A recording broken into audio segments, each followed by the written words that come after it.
Hey everybody, welcome to another episode of Backlog Crew. This is part 3 of our Metal Gear Solid series. This is going to cover everything from the communications tower to the end of the game. I'm Kurt, this is John, and that's Ryder below me. And welcome. So where do you guys want to start with this? Should we just start at the beginning of the communications tower, or should we just talk about our overall impressions of the game since we're like finally done with it? What do you think? I say I we think we work our should way go from through. the Work our way yeah. through? Okay. hmm So we enter the communications tower, and a security camera catches us, and we have to work our way all the way to the top. So this was a cool moment. I guess I should just say we're getting like attacked by guards, just like marauded left and right by guards. This is a cool moment the first time I had to do it because it was like just running and gunning, which is completely different than everything else that was supposed to be happening in the game so far. But then I died like almost at the top, so then I had to do it again, and that was rough. And then I realized at the second time that I forgot to grab the rope, which we'll need later. So I had to like turn around and run all the way back down and run all the way back up like 25 flights of stairs. But yeah, did you guys how'd that go for you? You can go ahead. Um, I'd say almost the same. I didn't forget the rope, so I didn't have that to worry about. Um, it was a cool sequence at first, and then I died and was like, there's a lot of people here. Mm. And then I did it the second time and died again, and I was like, oh my God, there's a lot of people here. There's no way I can do this. I did it like two more times, and at that point was about to punch a hole through my screen and then remembered, oh, I have stun grenades. And then I started throwing stun grenades for really the first time in the game. And all of a sudden it became significantly easier because anytime they were about to hop back up, I'd just throw another grenade. And I was pretty much preemptively spamming them. And I used probably five or six before I got to the top. But considering at this point we have like 25, it didn't really make a dent at all. That's such a good idea. Yeah, That's so such a good idea. Oh my gosh. I had my comment ready for that. You had said you were running and gunning. I was to say I was running and stunning. Mm-mm. So That's I was just good. throwing the stun grenades, Should put that on a t-shirt. like you said, preemptively. But the second half of this game, I went with the philosophy of I'm just gonna run through this area for the first time. I'm gonna die, but I'm gonna learn where I need to go. And I'm gonna learn what's coming up. So I would preemptively ready myself to get brutally murdered, just so I could get a feel for where I needed to go, what items I need to pick up, and then just do it all over again, but without taking as much damage. And so that's the philosophy I took to this. And I picked up all the items and I realized, oh, hey, here's a rope I need to pick up later for sure. Let me make sure I grab that. And then I just did the stun grenades to the top. And then when I finally got to the top, you have to climb that ladder to get out of there. I forgot how to climb up the ladder. I was wondering if that was going to happen. And I ended up getting shot once or twice. It was a near perfect run up the whole tower, and then at the end I forgot how to use a ladder. So it's sad. This is but I didn't die. This is a lesson on just like how I play games in general, because I'm always just like, yeah, I'll just use my default equipment and get through it, and then I'll just save everything else for later. Like and then later never shows up. In like Dark Souls, I finished Dark Souls 2 recently, and I finished with like 70, or maybe not 70, but like dozens and dozens of human effigies that would have made the game significantly easier if I just used them at all, but I just didn't because I was just going to power through. And so, yeah, I just ran through the whole thing with like the fast and just like destroyed everyone and went through like 4 rations. But I remembered how to climb a ladder. So, I got that going for me. We get to the top of the building, and Liquid shows up in a helicopter and is like, I'm going to destroy you, and starts shooting missiles everywhere. And then Snake runs up to the side of the building and says, if only I had a rope. And then you remember that you forgot to grab the rope, and then you run downstairs while he's shooting the top of the building with missiles. And then you run back up, and then you run past him, and then you rappel down, and you do probably, this is saying a lot because we talked about the torturing minigame last time where you just had to mash to survive. The rappelling minigame is probably the worst minigame in this game, in my opinion. I had no idea what I was doing the whole time. It wasn't hard. It just felt terrible. Am I alone in this? No. So I eventually thought I learned how to do it, but if you sat me down with a controller and were like, now play the mini game for repelling, or I'm gonna shoot your mother in the face, and be like, I'm sorry, mom, but I don't remember how to do it. Like I thought at a couple of points I knew what I was doing, and then I like squint and look, and my snake was just like doing like this, Yeah. like swinging back and forth. I think you have to actually hit a ledge to be able to, and that was the problem. What was Expecting that? him You to cut be out able for a to second. just like, you know, kick with his legs, and then okay, so you actually have to hit a ledge, I think, for him to be able to walk across. Mhm. And what I was doing is I was trying to like get him to walk across. You know, you see people rappelling down mountains and stuff like that, and they're holding on with their legs like pressed against the face and Uh-huh. like going left and right. I was trying to do that, but I think if I remember correctly, you more or less just swing unless you're on an actual flat surface.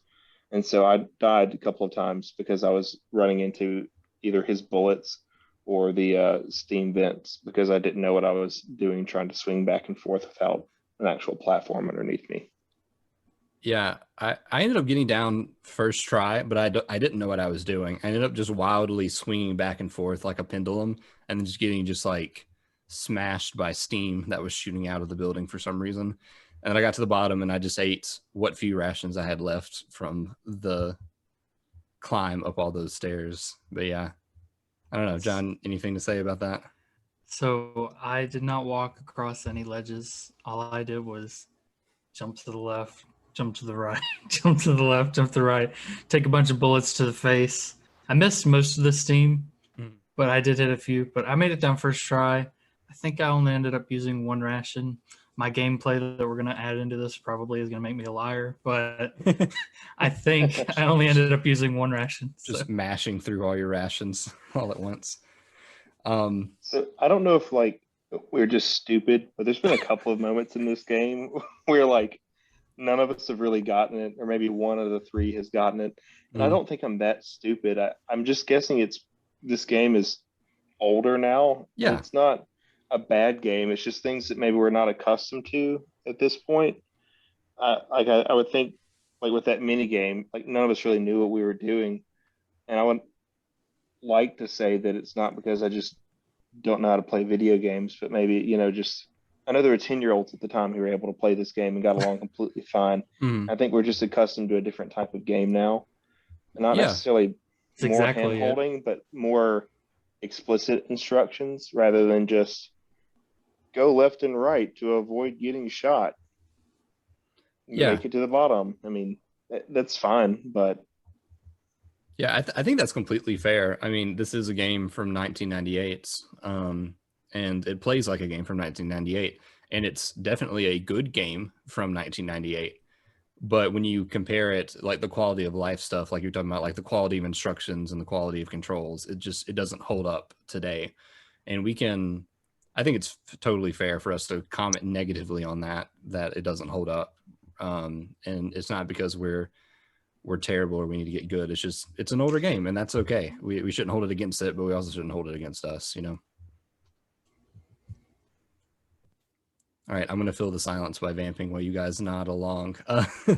So we get to the next. Also, I'm kind of like, there's a lot to get through, and the last episode went real long, so I might gloss over anything. And so if I do, just stop me if you want to talk about it. So let's see. We cross the bridge and we get into Communications Tower B, and we get in there. We find out the stairs are broken and the elevator's busted. But then Otacon shows up, and then he says, "Do you think love can bloom on a battlefield?" And which is a quote that I knew was from this series, and it sounded really cheesy, but I thought maybe they could pull it off. But I didn't know it was literally Otacon showing up out of nowhere and discussing it with Snake and talking about him being in love with like a crazy murderer. And that was very upsetting. But I mean, there is kind of a touching moment where Snake talks about how he's like, Actually, Ryder, for you it might be different because you're a terrible person to let Meryl die. But Snakes talks about how he like has like found love and like, you know, that love can in fact bloom on the battlefield. Did you have something different there? No, it was the same conversation, which goes to further the I guess love interest of Meryl. Mhm. I feel I'm not apprehensive to say love interest. I guess that is what she is, but She just his absolutely kind of is. infatuation and then her infatuation with him. I don't know how much it develops past this point because she's dead. So, Yeah, we'll get there. Don't worry. but Didn't think of that. yeah, I think Yeah. that conversation went pretty much exactly the same way. There might be some differences here and there, just as far as, more remorse when discussing it, or, referencing like, oh, Meryl, she's dead. Boo. But for the most part, I think that was pretty Boo-hoo. much the same. All right. Then he leaves Otacon to fix the elevator, and he goes upstairs, which is now conveniently not blocked off by a pile of crates for some reason. He goes upstairs to. Did you guys notice that? That's how Otacon got there. That's what I'm gonna say anyway. Oh no, he comes out of the What? elevator. So Ryder, It's fine. I don't guess I remember that. so you go into communications tower B from the bridge, Yeah. and you try to go downstairs, and the stairs are like destroyed. You try to go upstairs Mhm. past the elevator, and there's like 4 crates stacked like in front of the stairs that you can't get by. Mhm. So eventually, you trigger the cutscene with Otacon coming out of the elevator, and as soon as that cutscene ends, if you go back to try to get upstairs, the 4 crates have moved from 2 stacks to 1 tall stack, and you just like walk around them, but there's no like explanation for it. I mean, it's just like gating your progression so you don't move on before the cutscene, but Yeah. it's a very silly way to do it. I don't Yeah. think I remember that. Otacon used strength to pick up all those boxes and Yeah, move them that's out of what the happens. player's way. That's Yeah. what happened. Weeaboo, force powers. But we go upstairs to the roof of Communications Tower B, and then we do the boss fight with Liquid. So before I just ramble about it, what do you guys think of this boss fight? With the helicopter? Yeah, the Hind D, I believe. That one wasn't okay. that bad. I thought it was That okay. one wasn't that bad. Oh my gosh. It's so sad that that's like the qualifier, and it's like, no, that was pretty good. It's like, oh, it wasn't that bad. It's fine. Well, it only took me, I believe, 2 tries. And that was because I clipped the edge of the building trying to shoot at the helicopter, and I shot myself with a rocket. Self-destruct. And I only had 2 rations, and I had already used both of them at that point. But I was still learning how to do the fight. So the second time I did it, it went a lot better because I understood that the helicopter was going next to the building where you couldn't shoot it till it popped back up. Right. So, Yeah. So, but other than learning how to do the fight, which you have to do, so it wasn't that bad. I thought it was okay considering the other fights that are gonna happen. Yeah. My experience was Good. like John's, and I don't want to speak for you, but Carrot mentioning, it wasn't that bad. It's kind of like a qualifier. I want to clarify for at least myself that I'd say that nearly every boss fight in this game was a good boss fight, but the not that bad means the frustrating parts weren't there. That's I fair. really enjoyed the variety of every boss fight. It felt like something different every time because you had to approach with weapons, tactics, just the way you pay attention to like characters' movements, the map itself. Every one of them was extremely different, and I love that.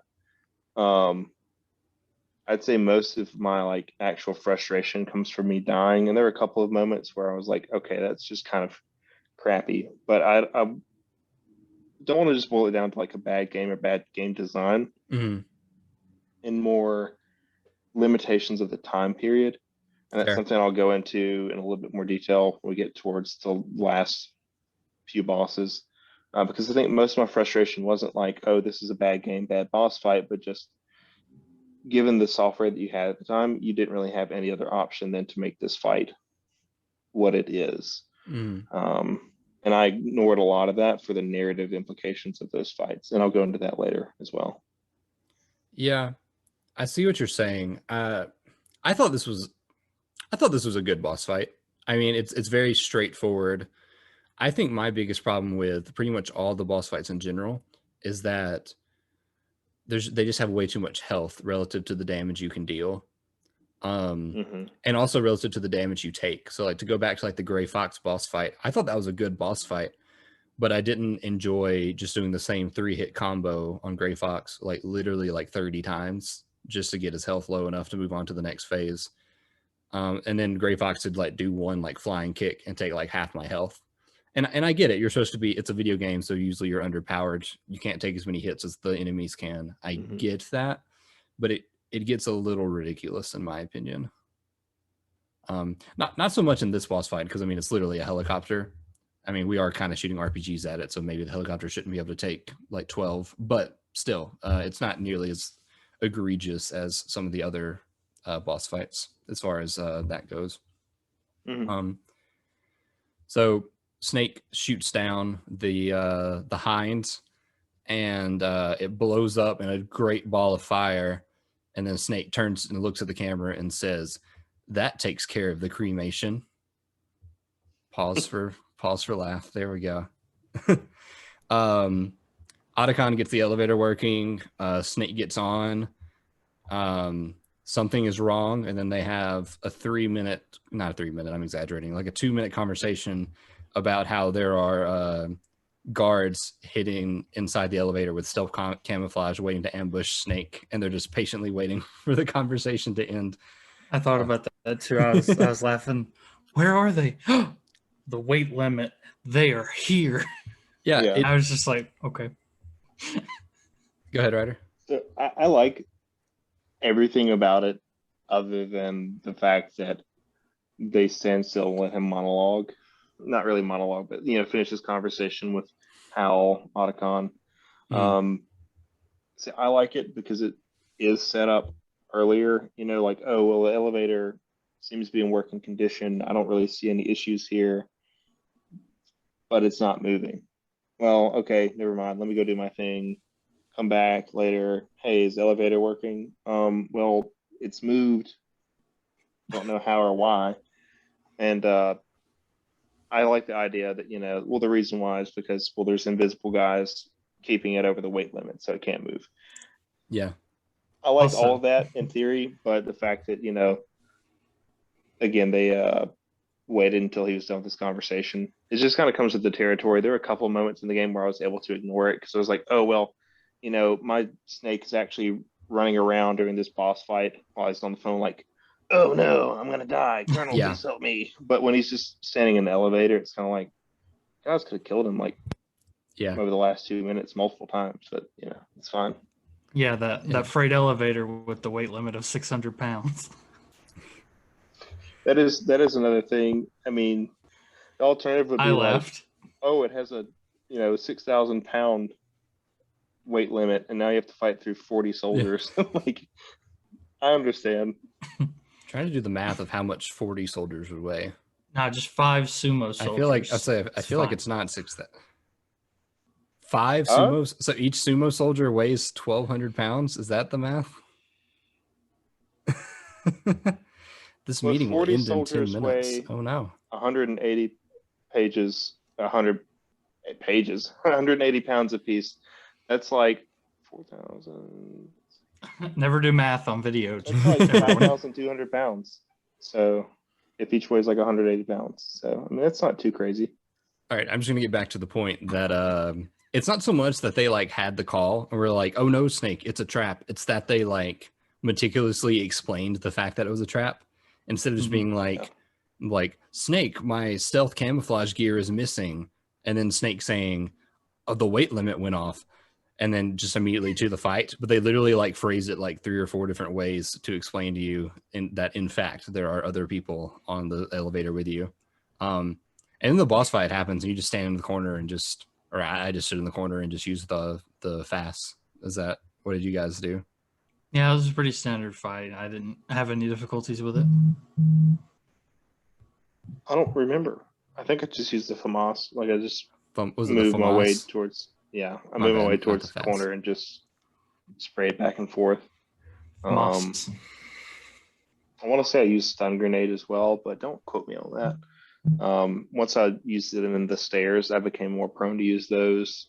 and then a little bit later the chaff grenades as well, because I kind of was like, oh, Definitely. I have like 30 of these and I've never touched them other than maybe one boss fight. So I think the only time I ever use stun grenades is when I accidentally use a stun grenade instead of a chaff grenade. So that boss fight probably wasn't a good moment to use a stun grenade though. Then oh man, I was gonna make a joke about Winter Soldier, but it's too late now. You do it. It's fine. Go ahead. I was just gonna say that. Well, I mean that's pretty much the joke, was just referencing Winter Soldier. But hey guys, remember that elevator scene in Winter Soldier? So Snake gets out of the communications tower and attempts to make his way to the underground facility where the Metal Gear Rex is being stored, and then he gets sniped the heck out by Sniper Wolf, who is still sniping people. This boss fight made me lose my mind. Really? Because so there are two ways that I figured out to hit her. Because if you try to like walk up to her at any point, you just get shot automatically. Like it doesn't matter. So there's two ways you can hit her. You can use the sniper rifle, but anytime that you can hit her with a sniper rifle, she can also hit you with a sniper rifle. So what I actually ended up doing was, Did you use a Stinger missile? I didn't use a Stinger. I don't know that you could, because you was too far away. The sniper rifle, I can never find her because she would constantly move and everything looks the same. It's just a bunch of trees in the snow, and so I could never find her before she would shoot me. So I ended up using the Nikita missiles. Nikita missiles. Yeah. So those are the ones you can like control, and even that was obnoxious because she would still move, and I would have to like navigate through this field of trees. And I don't know. I ended up getting on like my second or third try once I started using the Nikita missiles, but man, was that frustrating. Like I just don't know what you could have done with just the sniper rifle. Like I don't know. It just seemed impossible to like not just get shot before you even find her. You're just really bad at using guns and video Oh, games. okay. So what happened next? No, yeah, I guess I'm just bad. I really am bad at first person like shooting just in general. So yeah, well, this game, didn't have the best first person shooting. So I mean, no, it was hard to control. Yeah, definitely hard. Did you have issues, John? I did not have issues with this fight. So I figured out in the bottom right corner of that map, there is a ration, and then there's a cliff there that you can hide behind where she can't hit you. Yeah. So you can fire all your Nikita missiles from there until you run out. That's what I did too. And then after that, I crawled along that and took my last thing of diazepam. And she happened to be in the very opposite corner from me, and she was hiding behind trees. And I just kind of, I don't want to say stun locked, but got her where as soon as she would turn around from a tree, I would shoot her before she would shoot me. This was the second time I did this fight, obviously, because you can never do it the first time. That's how I was doing it anyway. And I didn't have any problems the second time. So that fight wasn't that bad for me. Yeah. Go ahead, Ryder. I was going to say, so John, you used a sniper rifle to I used both. But the sniper rifle to finish it. I just used the sniper rifle the whole time. Like as soon as I was shot, I just went ahead and laid down prone.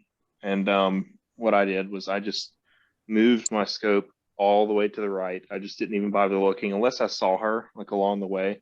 I just went all the way to the right and just moved left.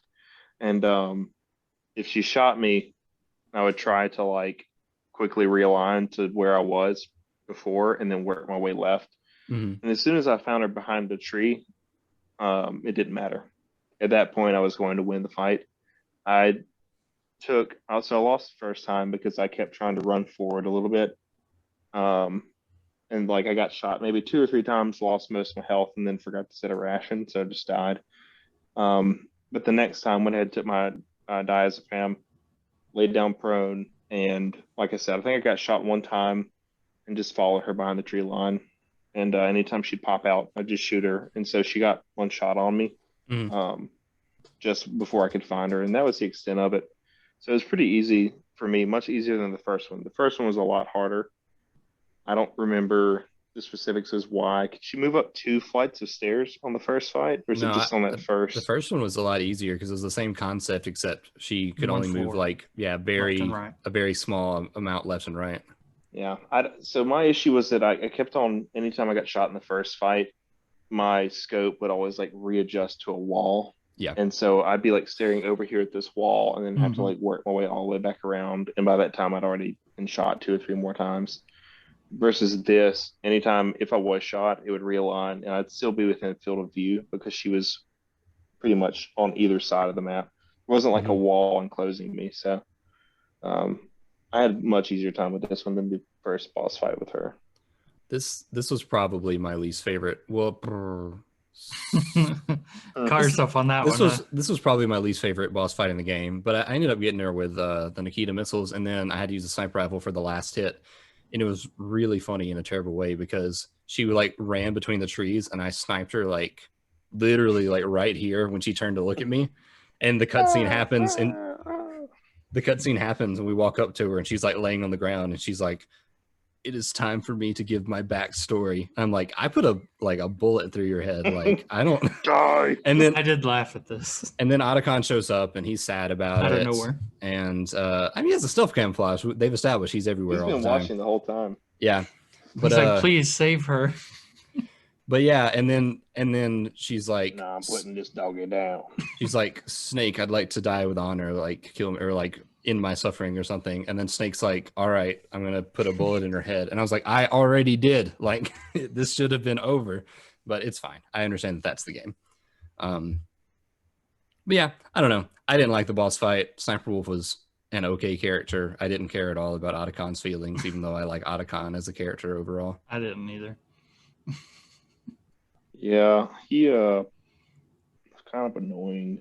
I like the entire thing, and I don't know. His relationship with Sniper Wolf was like, I don't want to say like an incel relationship, but it seemed more one-sided. It was absolutely one-sided. She gave him a handkerchief, but like that doesn't mean that she was in love with him. But I'll just leave it at that. He was simping real hard, and I mean, it was she very was dead much on the ground, and I was like, yeah, it was very much a case of she was nice to him because he was nice, but that doesn't mean that there was anything there. But he was still sad about it. Yeah, that's okay. valid, but the romantic feelings are discussed, and it's just, I don't know. Play this game for action, stealth, and espionage. Stealth, espionage, action game. Yeah. So after the Sniper Wolf fight, Snake heads out into the facility. We switch to Disc 2 with no technical problems whatsoever. And then we have to go through the furnace room. I thought this area was like really cool. It was, I don't know. I guess it's not the first time we've had like a multi-level area, but it seemed very interesting to me. And I liked how you had to like sidle along the wall and like dodge the crane to like get by. I don't know. I liked that room. Anybody have anything to say about that room?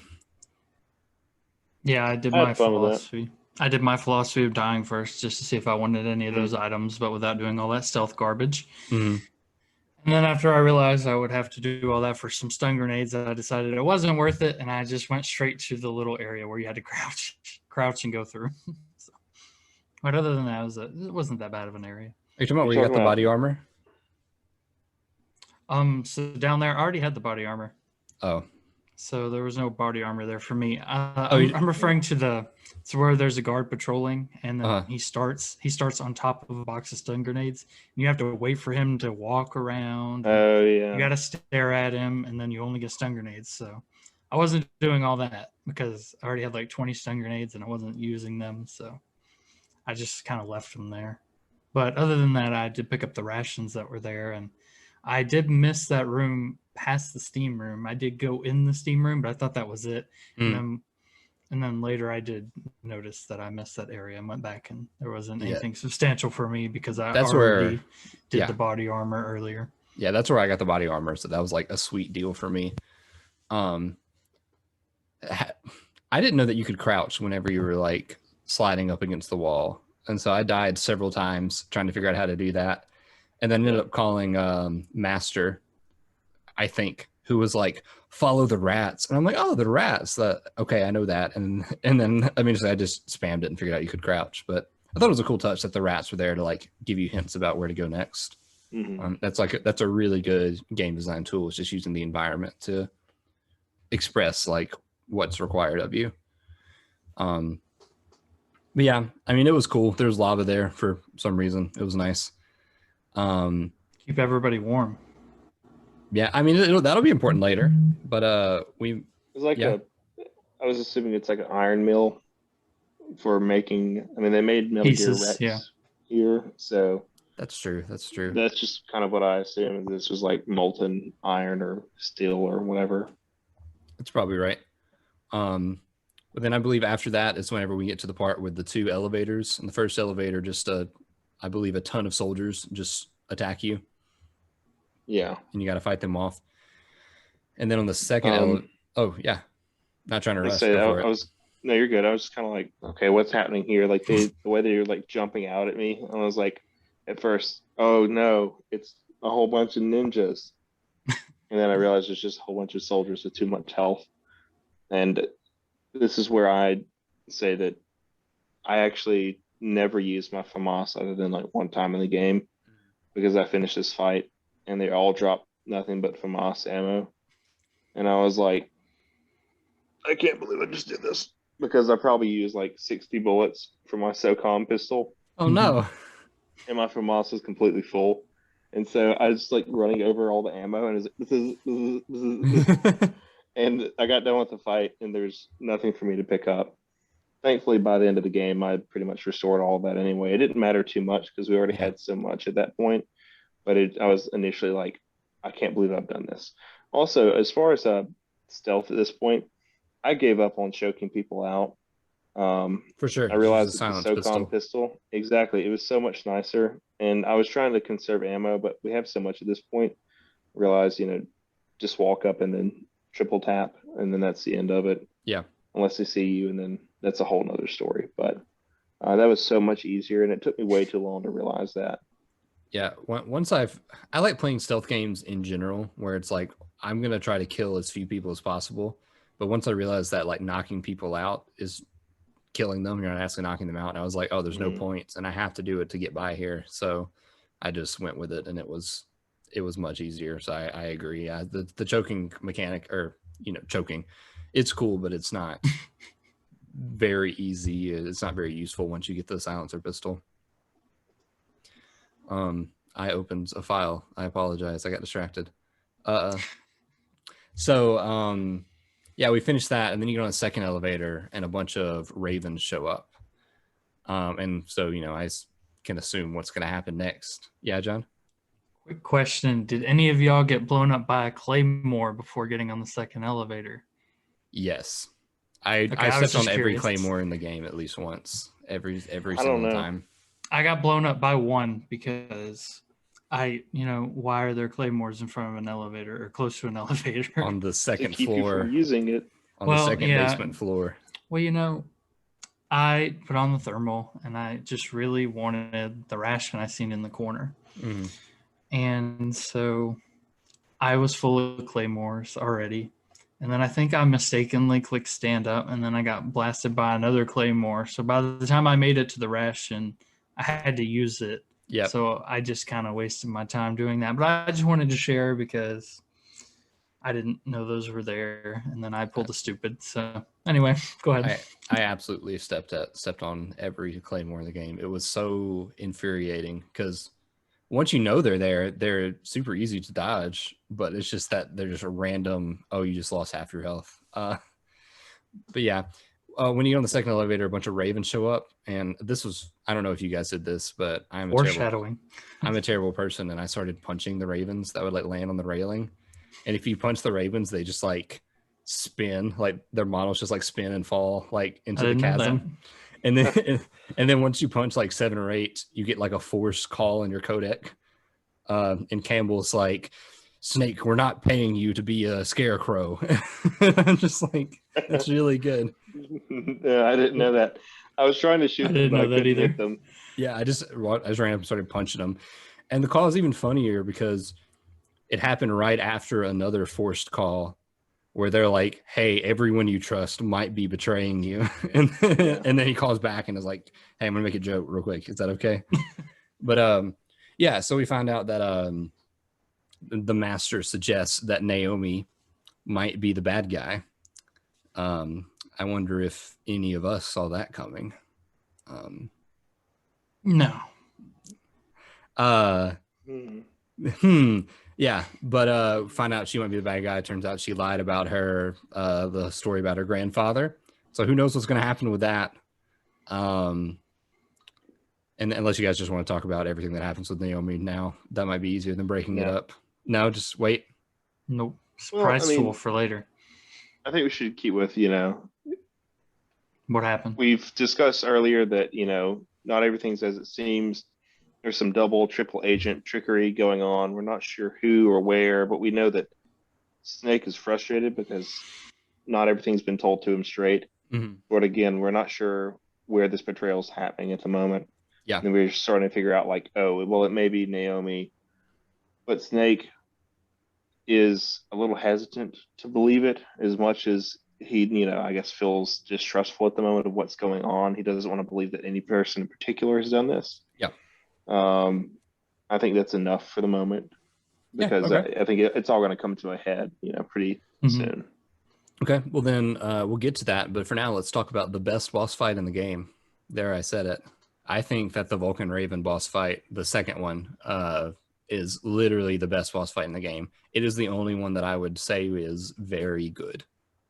I agree. I did enjoy this boss fight. Yeah, I enjoyed it as well. Other than the my own claymores that I kept stepping on, it was great. I just didn't use claymores because, like, when I say I stepped on every claymore in the game, literally I would put it down, and when I tried to walk away from putting it down, it would explode, and I didn't know how to make that not happen. So I know probably have to belly crawl in front of it. Yeah. No, literally, he would be like, "Oh, let me put this down," and he would like raise one foot and stick it in the ground, and then put his foot back down, and he's like, "Perfect," and then he would lift up and it would explode. That's exactly what would happen every time. I don't know. You're trying to end his suffering. It was perfect. Ryder's like very upset at me. I don't know. I used Nikita missiles, and I loved it. It was so good because, it was annoying that the Nikita missiles didn't follow your camera. Or like the mini map, I guess, didn't follow the Nikita missiles when you shot them. But it was slightly annoying. But I thought it worked really well in this one because I believe you're in like a 3x3 or like a 4x3 grid of like buildings containers. Or containers, that are like blocking. And so I would see him on the mini map in the distance, and I'd be like, okay, that's 1, 2, 3 over and 2 up, and then I could have to keep track of that and then like do it, and then I'd be like, oh, he's facing this way.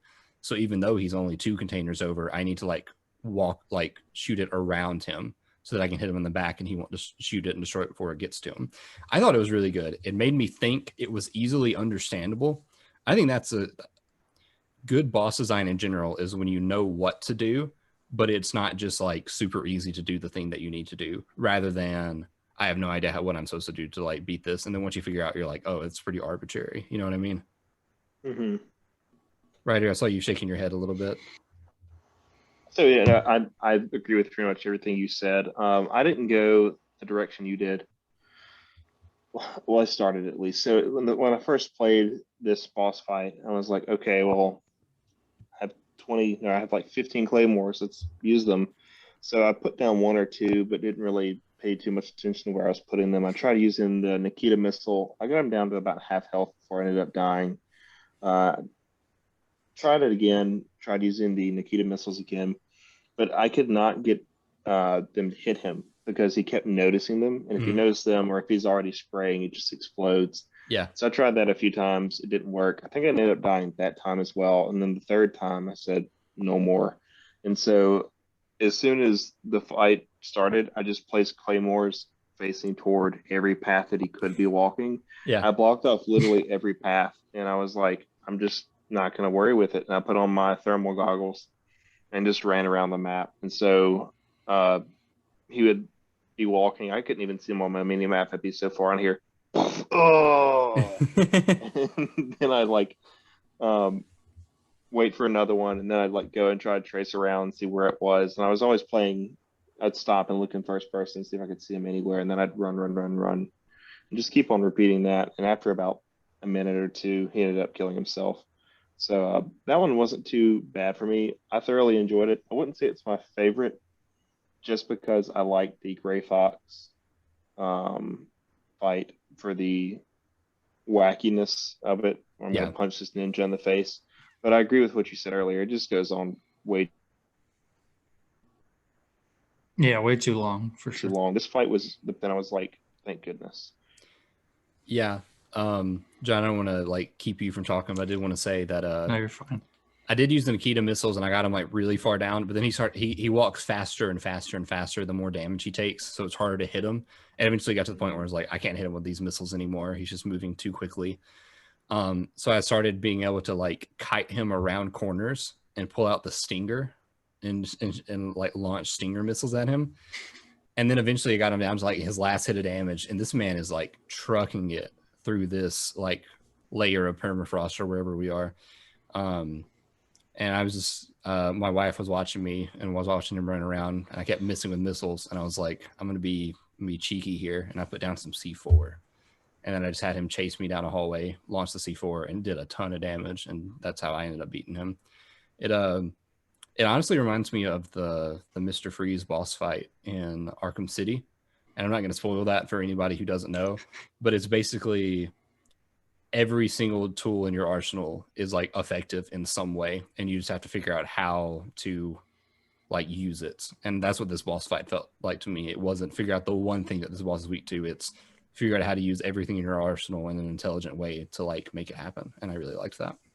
And that's something that I actually meant to mention earlier. I'm a big hoarder. I stockpile everything in video games. I finished Skyrim and have 73 potions. I have 40,000 eggs that I've collected from chickens and stuff. I don't even need them. In case you I get didn't even hungry. want to throw them away. Exactly. And anytime I'm on the verge of death, I'm like, well, I don't want to use it. I might need it later, even though I'd need it definitely right now. But this game, I did not do that at any point. Everything felt useful, and not just in this boss fight, but throughout pretty much the entire game. Every single item had a use, and you could play through the game, as bare bones as you want, just to make it difficult. But everything did have a place, and it just everything felt very intentional in a way that a lot of games don't. And it's not in a way like, oh, we want to offer plenty of options for anyone, if they want to have a different type of play style. But no, it's really, these are weapons and tools at your disposal that will aid you, and everything does have a very specific use. And some things actually overlap in ways that you wouldn't have previously expected. Chaff grenades being one of those. Like, I never really used them early in the game, and I kept having issues with cameras, and then ended up realizing, literally the last like hour of the game, oh my gosh, they can stop cameras. Oh my gosh, they do the one thing that they're supposed to do. Exactly. And it's so like simple, and like I like wanted to facepalm, but once I used that, I was like, wow, no, everything in this game really has a place. Because I was thinking that the chaff grenades only had use in that one boss fight with the tank. But everything, it's not just introduced for one fight and then it's gone. Like, it's going to be used throughout the game, and I really love that. Yeah, I agree.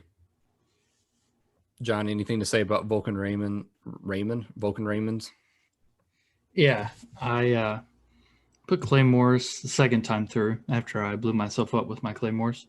The second time through, I put a lot on the top row and then the bottom row. So the pathing for mine, I don't know if it was random or not, but he would more often go to the top row, come down that backside, and then go to the bottom row. So that's ultimately how I got him, is because he would do that. And I would just walk that whole thing and just line it up with claymores and then wait for him to go. And then while I was waiting on that, Nikita missiles. This boss fight is so good. I love that all three of us did it just completely different ways, or varying like levels of methods. It's really cool. Are we going to talk about also I wrote Vulcan Wolf in my notes. Are we going to talk about the Inuit ear pulling contest, or should we just leave that alone? I'm good. Okay. I mean, that's a real thing. Is that a real thing? That's very interesting. Don't worry, I'm not like making fun of it. I just had never heard of it, and so we brought it up, and I was like, "What is going on?" I didn't know that was real. Yeah, there's like the Inuit Olympics. I think that's the name for it, and it's like a big thing, like trials of like pain. so you can withstand. I mean, there's like the ear pulling. There's like another one where they put like a string around. People get heads back to back, so your head would be right against the back of mine. They put a tight string around so it sits on top of our noses, and we both pull to see who can withstand the pain. It's like a tug of war, but with like a string like pulling into your nose bone or nose cartilage. Interesting, like tests of fortitude. That's interesting. I was just wondering how many people had their ears ripped off doing this competition thing. Oh, there's no telling. Yeah, it definitely has happened. Not Vulcan Raven. That's for sure. Definitely not Vulcan Raven. Buff as heck. That man's like he's ripped off other people's ears. But he didn't lose his hands. He's the Mike Tyson of Inuits. I was going to say, wow. Speaking on, I guess we're probably going to have to go into this. Speaking of Mike Tyson, exactly. No, after we beat him, he has his little moment. He starts talking about things. Before we get to like more serious things, he discusses. He says, our ancestors were raised on the fields of Mongolia. And I was like, okay, I'm confused. And then he was like, the Japanese and Inuits are cousins. And I was like, okay, yeah, so that is technically true. The, Native Americans specifically, like, those further north in North America are closely related to Asians. Mm-hmm. So that makes sense, like from a, genetic standpoint. And then I was like, wait a minute, Japanese? That's what I was about to say. He's not Japanese that I know. I started looking it up, and apparently that plot was like pretty much dropped entirely after this game. It's like it was mentioned and then like it was never brought up again. Wait, and then they bring it up. The idea is Snake is secretly Japanese. Is that what you're saying? He's part Japanese, but the way that like it's made out to be is like maybe he's half Japanese, and that's so is Otaku. Otacon. Yeah, Otacon, and that's it was just like the reason why I picked up on it is because I played through the other games in the series with the exception of the first and the fourth game, and I was like, I've never heard this before, but like I swear half of the characters are like half American, half Japanese, which is fine. It's just there's so many, and I was really confused because this never came up before, and I looked it up, and apparently Hideo Kojima like wrote it in and then just kind of forgot, and then in the last game explains it, and he's like, "Oh, really? Oh, by the way, that's like the first game and the fourth game, the ones I haven't played, and they're the only ones that mention any type of like Japanese heritage at all." I love when they are like, oh crap, we have to like make this canon and make it make sense, even though it would be fine to just like leave it behind. It reminds me of minor spoilers for the Kingdom Hearts franchise. Is that okay? Like very minor? Yeah, that's fine. John, is that cool? That's fine. Go ahead. There's a part at the end of the very first Kingdom Hearts where like you see Mickey's silhouette in the distance, and he's like standing there with like his normal like just the red pants and no shirt. But then he shows up in the second game and he's got on like a jacket with 30 zippers on it and stuff. And so people were like making jokes like, why did he take his shirt off? Like what happened? And so then then in Kingdom Hearts 3, they like show or maybe it was 2.8. Don't get me started. There was a cut scene where he's like jumping through the air and his like jacket gets like caught on something and it just like tears it off, and then he's just standing there. And it's like, you didn't have to do that. You could have just made him have the jacket on. You have to explain it. It's like Star Wars level stuff where like every character has a backstory. Like the camera flashes to a cantina and George was like, that Wolfman has had some stuff happen to him. Like, you don't have to. Anyways, let's keep going. Yeah, they could just pull a Game of Thrones. They could just explain all of this stuff and then never bring it back up again. John, this is a positive space where we don't make people sad. I'm trying not to get angry here. So Vulcan Raymond spirits himself away. Raymond. Yeah, I did that on purpose that time. He spirits himself. What'd you say? Everybody loves Snake. Oh. He spirits himself away, so unless you guys have anything else to say about him, we'll move on to the next area. He didn't get spirited away, dude. His freaking birds ate him. So that's what Megan. That was wild. Yeah, he got ate alive by those birds. Yeah. That's what monologuing. That's what Megan said because she was watching at this point. But like, his whole body's gone, like bones included. I thought the implication because he's like spiritual dude, like shaman kind of dude. I assumed he was like just spirited away. I didn't get the impression that his ravens literally ate every single molecule of his existence over the course of like 2 seconds when Snake turned around. Well, they are in the Arctic, and there's nothing else to eat. I'm not saying that the ravens wouldn't have eaten him. I think it happened way too fast. I don't know. That seems like a weird thing to be like, no, they ate him instantly. I don't know. That feels like out of place. I think both interpretations are correct at the same time. I don't think it's like an either or thing. I think that he was eaten alive, but like, I don't know, kind of like Obi-Wan situation where he just kind of like becomes spirit as well. I don't know. They're just like halfway through a bite and they're like, oh man. Yeah, indeed. He's like, oh, my belly's empty again. the raven just goes. Yeah. Yeah, I don't know. I took that as like more of a spiritual thing than a physical thing, but I totally see what you're saying, where it's like a little column A, a little column B. Yeah, that makes sense.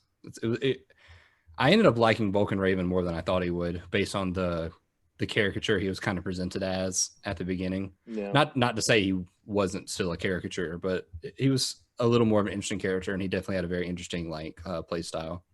Because I think going back to the tank fight, I think I can say that that's probably my second favorite boss fight. So like both of the boss fights with him are like my favorites. Because that was another one that was I don't know. It was a little bit different, but it was interesting. It wasn't just like they had way too much health and mashing the same thing over and over again. You had to like bob and weave and use different kinds of grenades. I thought it was cool. Anyway, that's enough of me ranting about Vulcan Raven. Snake moves on, and then he enters the storage area where Metal Gear Rex is being stored.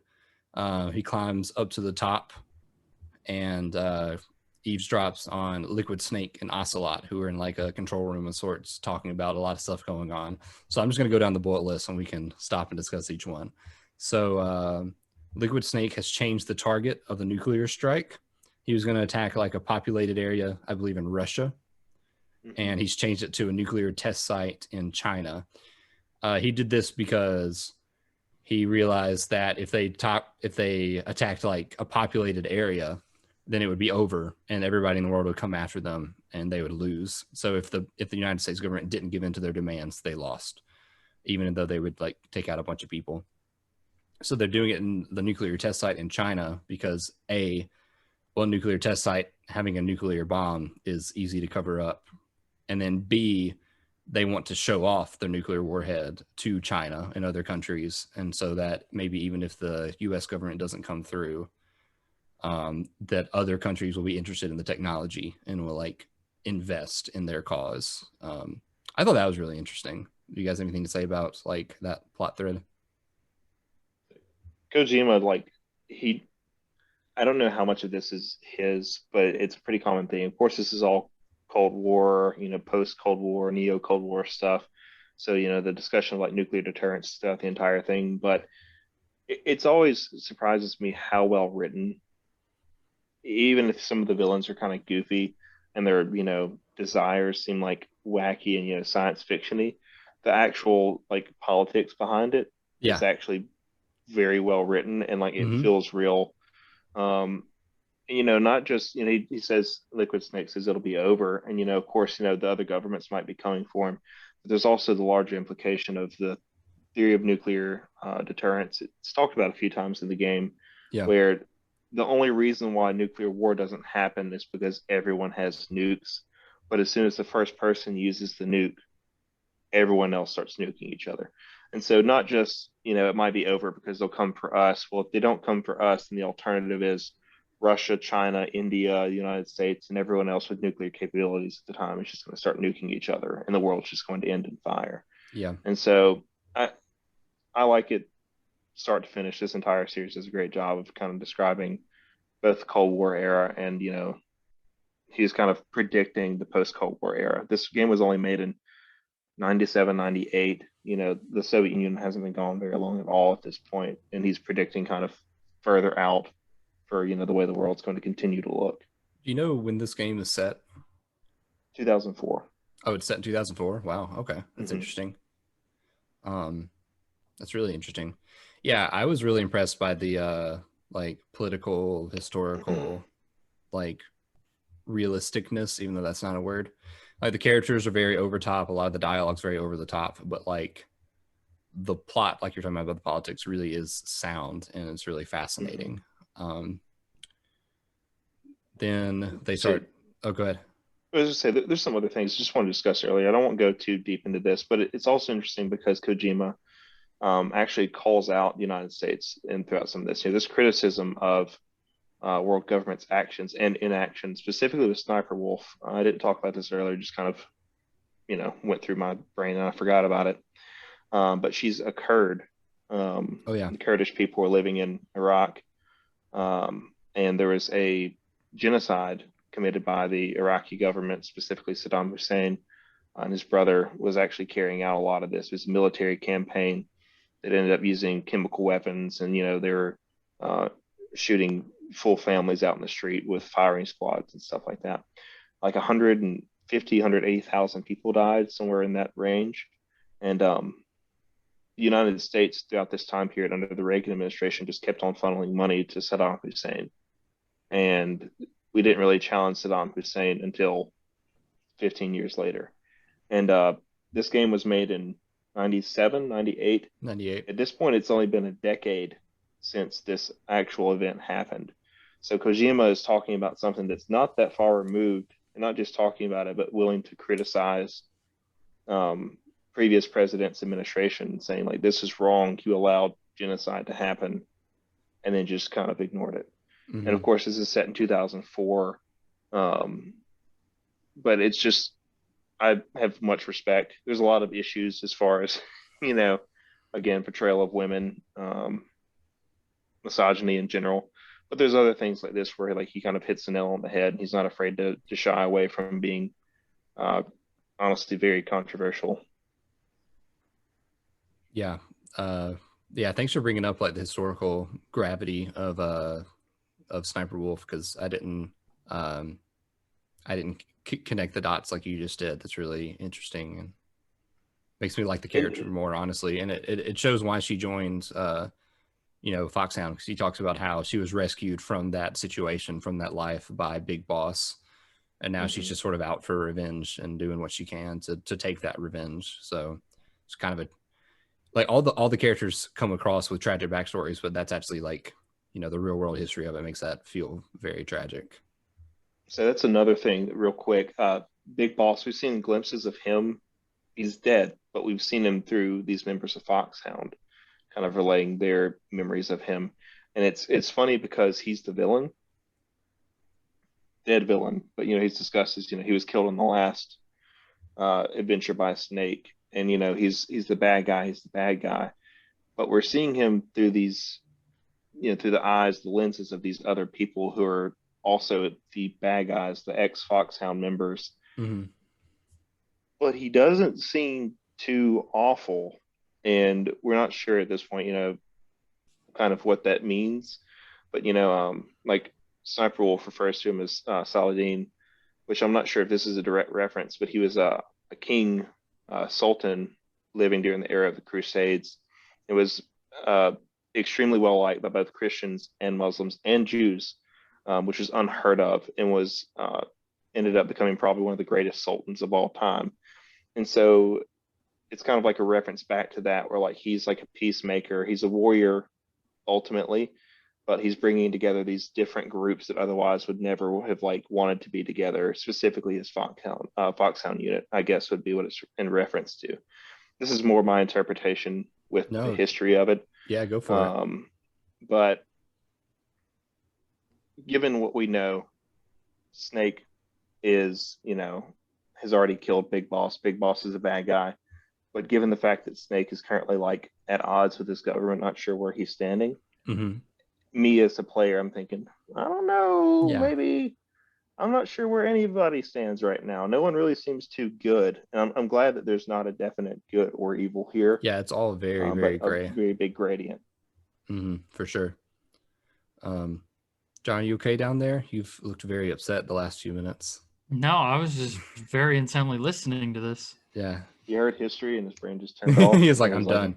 No, that was really fascinating. Thanks for like bringing that perspective to this conversation, because I think that adds like a lot to the game that I hadn't really considered, just because I'm not that well versed in the historical aspects of it. But let's see. To move on with the discussion, they also talk about something called fox die, which apparently is a virus that they've all been infected with. So in case we haven't brought this up before, all the members of Foxhound, as well as all the soldiers that Snake has been fighting, as well as Snake himself, are all like genetically engineered soldiers called genome soldiers. And apparently this virus was designed to attack the like genetic structure of genome soldiers and like, just kill them, faking the symptoms of a heart attack. Yeah, I get that right? Mm-hmm. Yeah. Sounds right. Yeah. So that's where we get to my second theory from the end of the last episode being correct, where it turns out that Decoy Octopus was, in fact, disguising himself as the DARPA chief. And the reason he died is because he got infected by foxhounds and died of what seemed to be a heart attack. Fox die, yeah. Got infected by fox die and had what appeared to be a heart attack, which, so I'm 2 for 2. That's all I'm saying. When they first brought it up, I was like, do we need another plot thread? Like, does there need to be this virus that's mysteriously killing things? But I mean, I guess the whole time there have been mysterious things like, why are these people dying? And so I guess it's connected, and then they bring it up later, as we'll find out. But yeah, I kind of rolled my eyes at first, but it ended up being like interesting enough. Then they go. I was going to say, Master talks to you a little bit after this. Master Miller, talks. Earlier, he brings up the fact that Naomi Hunter might actually not be the good guy that you think she is, and he brings up he has this informant in the Pentagon, and just kind of leaves it at that. A little bit later, he ends up bringing up Fox Die again and discussing, kind of what it is, what it means, and not really too sure where it's going with this, other than maybe he's just kind of a voice for the story, maybe just a bit of exposition. But he's bringing it up to Snake and like the concerns that come with it. And I'll leave that there and continue. This is again, I guess, for people who haven't seen it, haven't been playing the game. Yeah, well, we'll get to it, but like at this point, it really does seem like, we don't know if Snake can trust Naomi. We don't know if Snake can trust Campbell, because it's starting to seem like, Campbell is secretly knew about this whole like Metal Gear project the whole time and sent Snake on like a death mission. And we don't know if we can trust, I mean, obviously we can't trust the villains, but they seem to be manipulating Snake and not being like completely truthful and even in their antagonistic relationship. So at this point, like Master Miller seems to be like the only character we can trust, because he's the one that's unveiling truths and, informing Snake of things he should know about if he's going to put himself in these positions. He's the only one that's outside of it as well, because he's not a member of Foxhound, and he's also not a member of the U.S. government. Yeah, he's just a retired buddy. Mm-hmm. Yeah. But anyway, back to Liquid and Ocelot's conversation. Liquid tells Ocelot that he doesn't care about restoring Russia's like glory, which I thought was very interesting, because that was, if you did the torture section twice, Ocelot reveals like his whole reason that he's here is to use his position to help bring glory back to Russia, because the fallout of the USSR and all that. So it's really interesting that Liquid is telling what appears to be basically his right-hand man, was like, I don't care about your dreams. We're doing this my way. And then he says that Liquid says that his dream is creating outer heaven, which apparently is something that Big Boss wanted to do.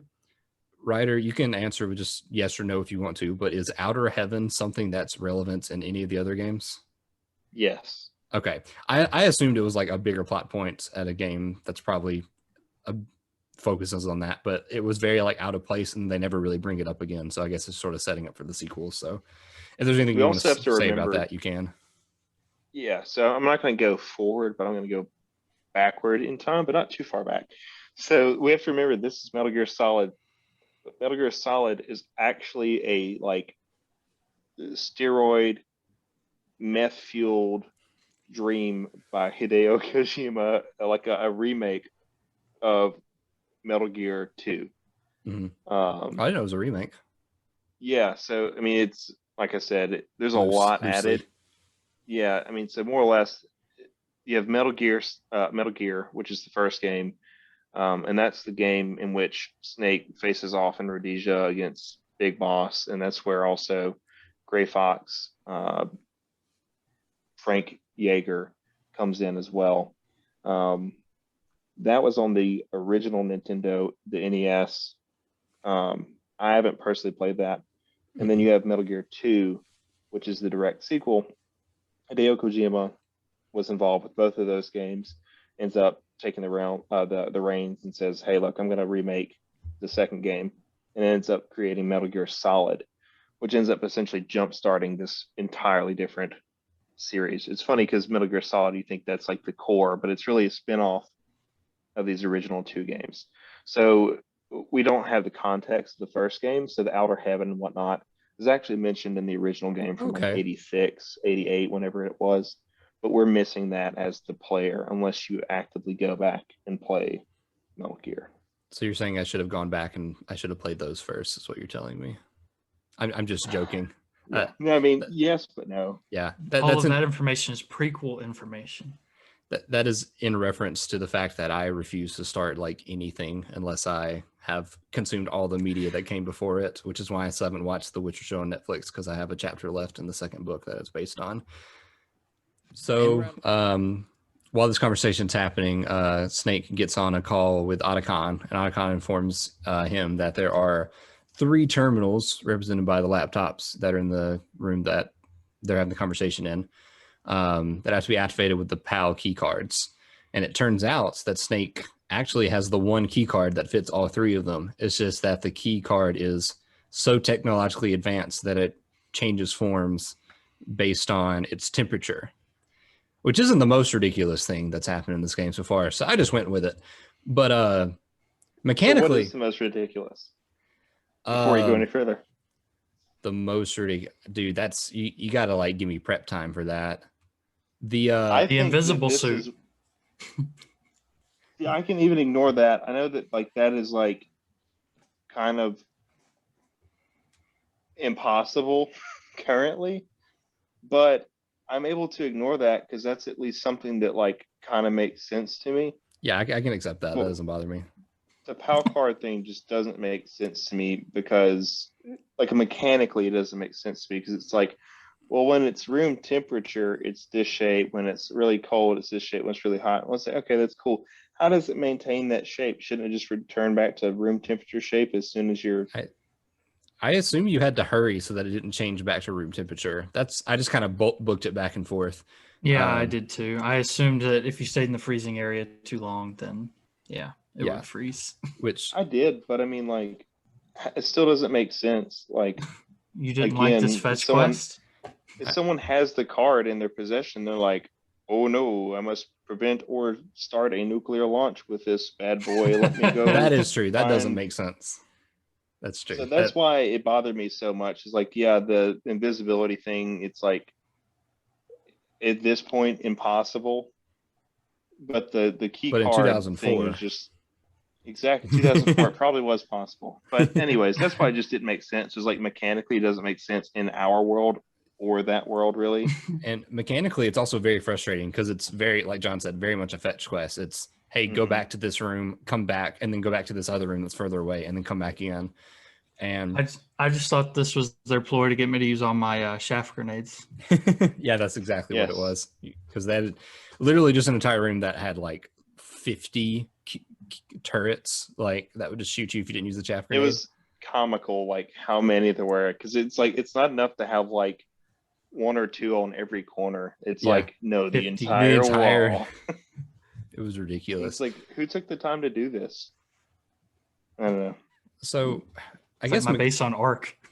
I guess like mechanically the reason they did it was because they had more like narrative to deliver, and they needed like a way to justify you having gameplay in between delivering that narrative that was so that it wasn't just 30 minutes of them talking. I don't think it was worth it. I would rather just the conversation have happened because, yes, John? That is a good point because I kept wondering why they kept interrupting me while I was trying to do this fetch quest. Yeah. At the point I finally got to the end, I was just like, okay, can you stop calling me, please? I just want to finish this. Don't play any of the other games. Like if the cutscene conversation length was too long. I didn't for plan you, on it. Yeah. Stop after this. Yeah, I really think it was didn't just plan on it. a ploy to disseminate more information. So we find out more about Naomi. We find out that Naomi is secretly not Naomi and is someone who assumed the identity of a government agent named Naomi Hunter, and that she's infiltrated the government to get revenge on Snake and everyone involved in the killing of her brother, Frank Yeager, aka Gray Fox. So they're siblings apparently. Well, we'll get to there. So that, to her, they're siblings, and she did this whole thing to get revenge. But then she tells Snake, she injected Snake with the fox dye. So he's like, when am I going to die? And she dodges the heck out of that question, but does reveal that she wasn't the one who made the call to do it. So now you're just like, well, who did? So you're not the bad guy? Yeah, it's like, are you the bad guy or are you not the bad guy? And then I swear there's a part where right before she like gets, arrested again or whatever, when she gets cut off, where she was going to tell Snake something. And like, maybe I it's love you. Yeah, maybe it's just me, but I think she's going to be like, Snake, I secretly love you. That didn't come up again, but that's the vibe I got, and I hated it. So hopefully I'm wrong. So like the whole love bloom on a battlefield spiel is kind of where I came to.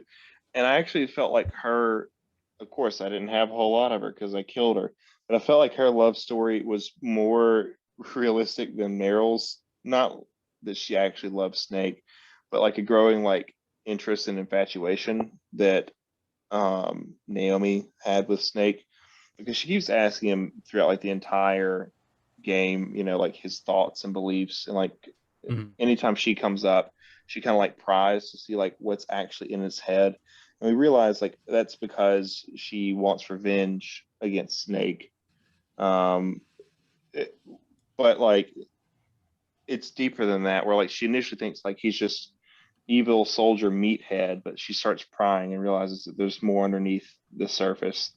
And so that's why I was kind of okay with her like having a romantic interest with Snake more than like Meryl. Yeah. But I don't know about I Love You. It was within like 12 hours, it was way too fast for I Love You. But I do agree that their relationship was much more interesting and much more earned than Snake and Meryl's relationship. But yeah, I Love You was a little bit much in my opinion. So in the same conversation, this is something that I don't guess you guys know either. But in the same conversation, she reveals that she and Frank Yeager are siblings. And she says, that they're not biological siblings, but he raised her, considers him to be her brother. She says that she bought her identity and that her name, isn't really Naomi Hunter. Her first name, there might be some significance to it, but Jaeger is the German word for hunter. So Frank Yeager is her biological brother, or her adoptive brother, adoptive father, kinda. Yeah. And his last name is Hunter in German, and her last name that she bought, because she didn't have her identity herself. She never was given a birth name. The name that she bought and chose instead was Hunter. So I like that. That's cool. They're not siblings biologically, but there's that relation there. Yeah, I like that a lot. I didn't realize that because I don't know German, because I'm a terrible person who only knows English. American. I'm an American who only knows American. Yeah. So all that goes down. We get back to the communications room with all 3 key cards. Also, this is where Big Boss comes in. She talks about how Big Boss also came in and was like a benefactor, like father figure as well for her. So again, we're seeing that everyone in this has like some connection to Big Boss, even though he was the enemy in the last story. Yeah. He doesn't seem as evil as he might be. He's being made out to be. Yeah. continue. Sorry. No, you're good. Thank you for bringing that up. I didn't mean to gloss over. And also, and this we'll talk about a little bit later, I'm sure. But going back to Psycho Mantis, he talks about, this need to like spread like your seed and like have children and whatnot, and how it's like a inherently like human thing. This game focuses very heavily on relationships, family relationships specifically, and I'd say most specifically the relationship of a father. Mm-hmm. And we'll go into this a little bit later, but this is the role that we've seen in a couple of these people. Is that Big Boss has played this role of an adopted father for Psycho Mantis, Sniper Wolf, Naomi Hunter. And like I said, I'm sure we'll go into this even further, but like this is along with, the philosophy of like, nuclear deterrence and everything is like a main central theme of this game. Mm-hmm. And I really like where it's heading. Let's continue. You're good. So we get back to the communications room with the 3 key cards all put in, and then the computer voice says nuclear detonation activated, and then Snake freaks out about it, and then he gets a call from Master, and Master's like, actually, and takes off his sunglasses, like, I was Liquid Snake the whole time, and I was genuinely shocked. Genuinely didn't see that coming. Because how do you not know what your old master sounds like? Well, fair, but just from like what we're supposed to know perspective. Yeah. So, without going into too much detail, I will say that Miller, his voice actor, plays Miller in other games. And Miller's voice actor is also Liquid Snake. And I never realized this. So this is why it doesn't bother me. And in this change, I don't know if you guys noticed, I was genuinely shocked, but I actually went, that was awesome. That was cool when this happened. Because his voice started off as Miller. And throughout this like 4-minute conversation, his voice slowly shifts. And by the end, he was almost Liquid Snake, but he was like, you'll figure out who I am. Yeah. And then I can't remember who it is. Campbell's like, Master Miller was just found dead, blah, blah, blah. And yeah, you're like, that was Campbell. Ah! And then he's like, it's because it's me. Yeah. Liquid Snake. And I was like, oh my God.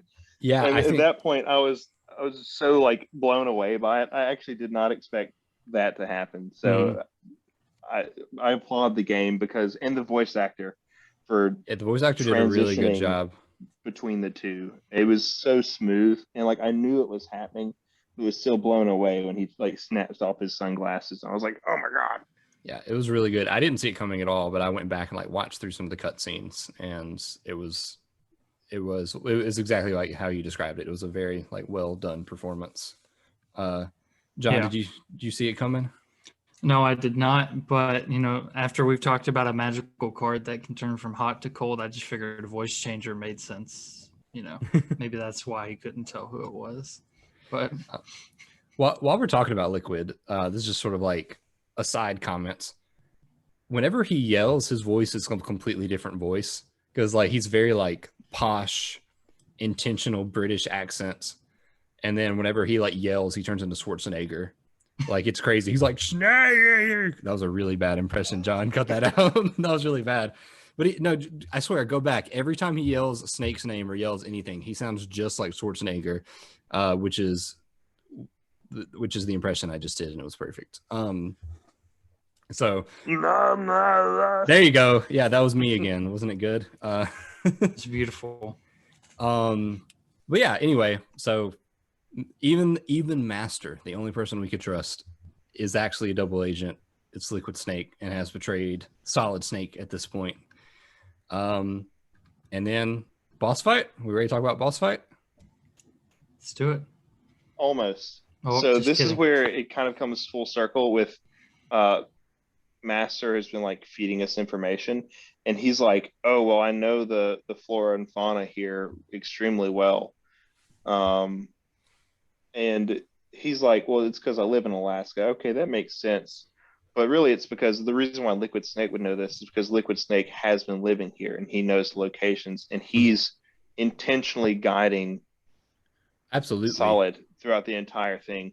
And that goes back to, he says, I have an informant who's working at the, Pentagon, who told me this, and that's how I know Naomi Hunter isn't actually knowing Naomi Hunter, and that's him playing both sides. And he does have an informant, but it's not Master Miller's informant; it's Liquid Snake's, and Liquid Snake ends up bringing this up that like, oh, I have an informant who works at the Pentagon.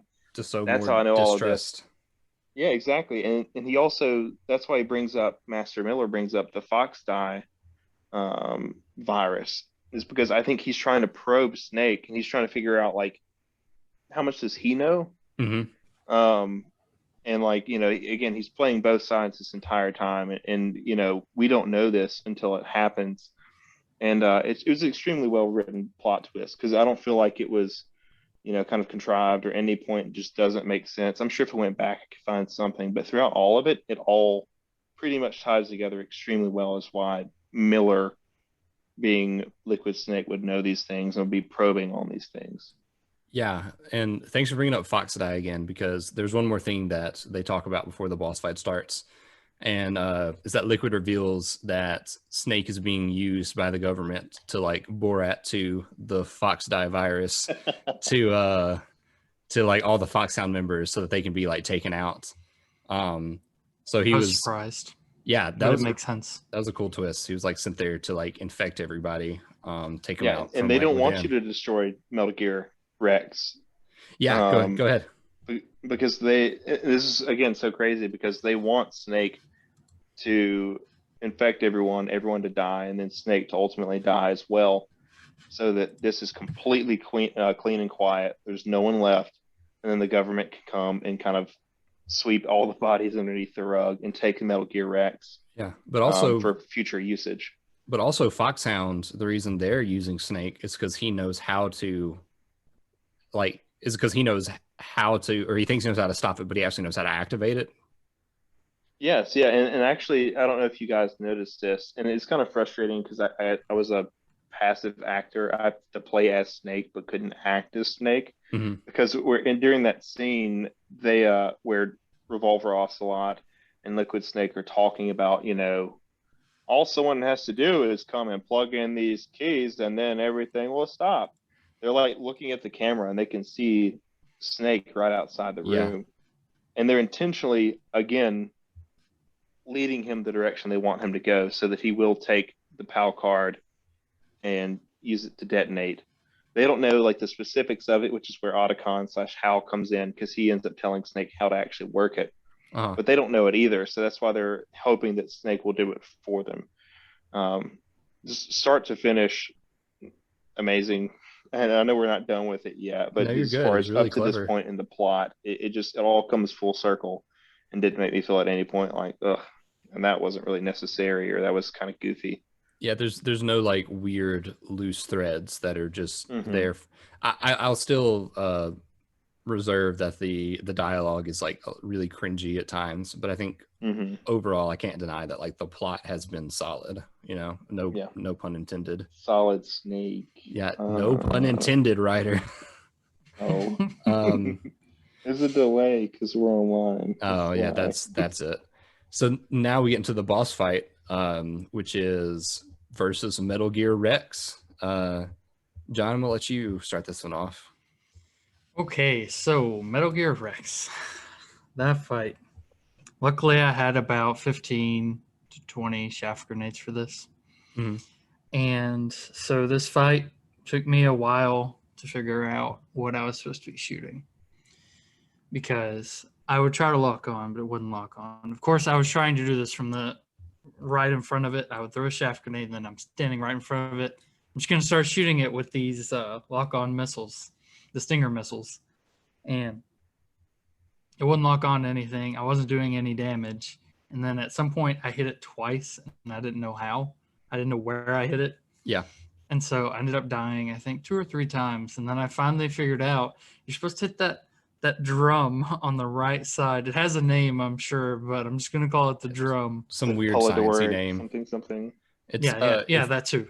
If you call Otacon, he's like, oh, that's the like the targeting system, and if they you can stun it with electricity, and then if you destroy it, then Liquid Snake will have to reveal himself. It basically is how it goes. Oh, okay.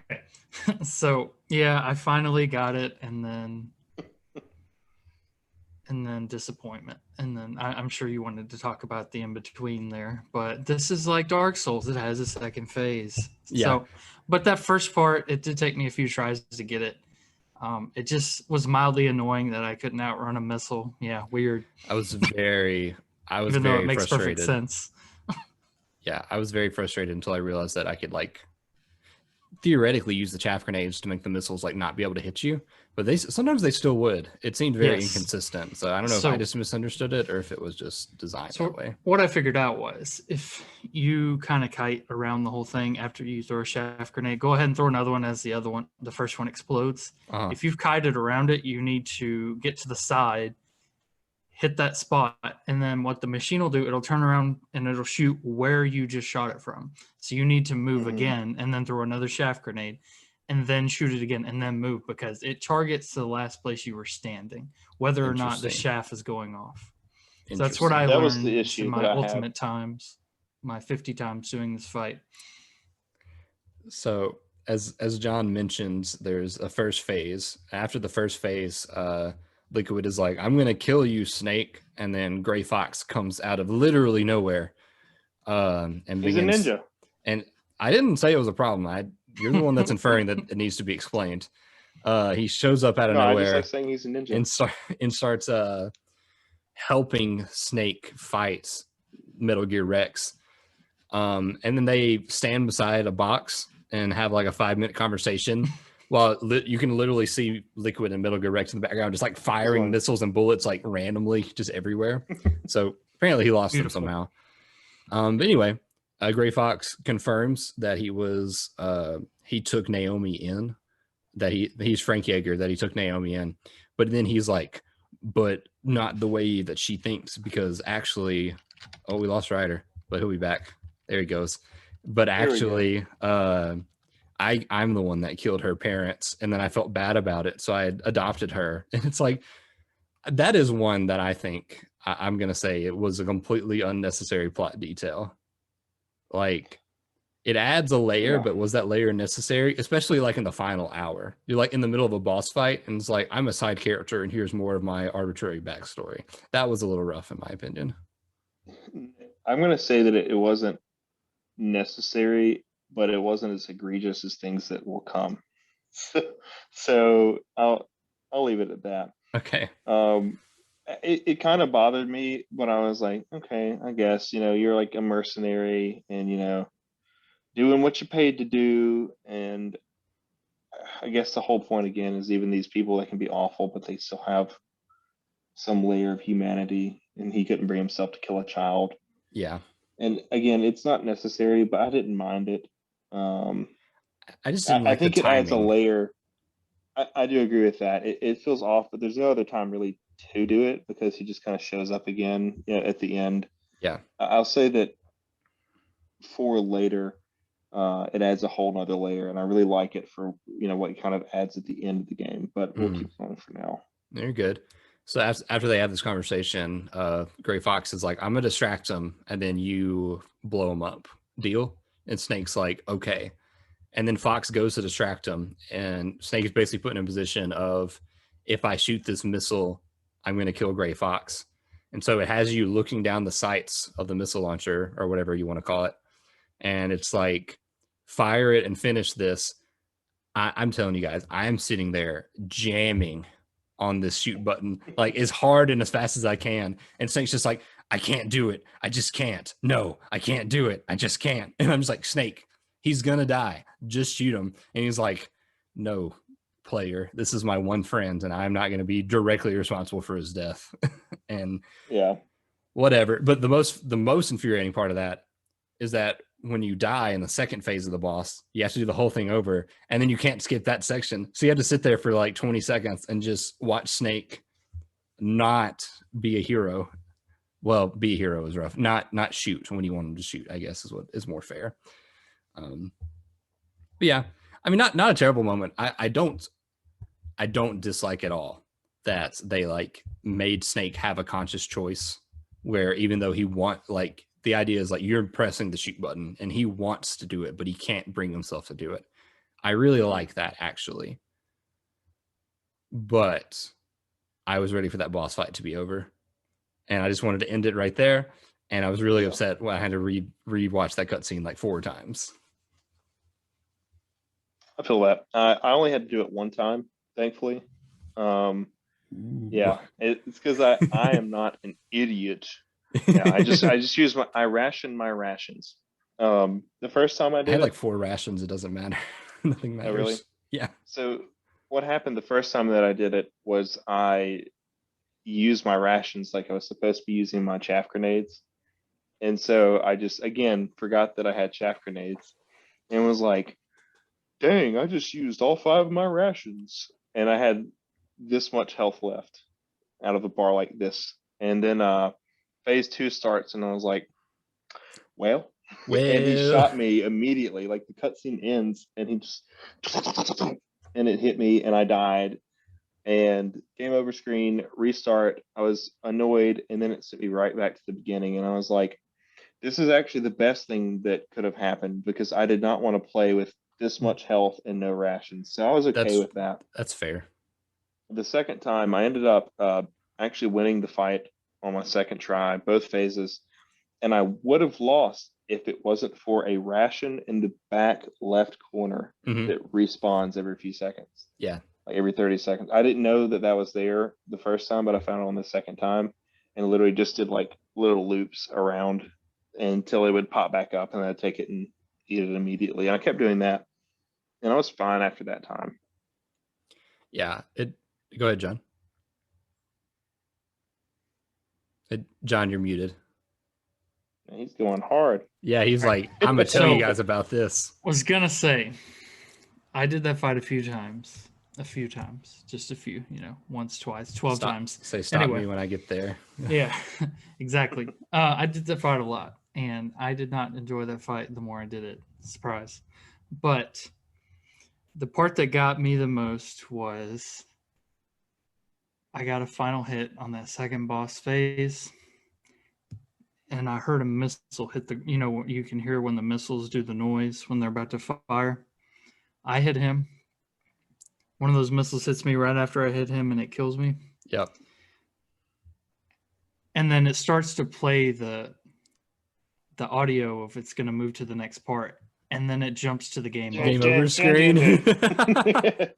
I nearly threw that controller. I shouted at my screen. It's amazing. I killed it. And the game said, game over.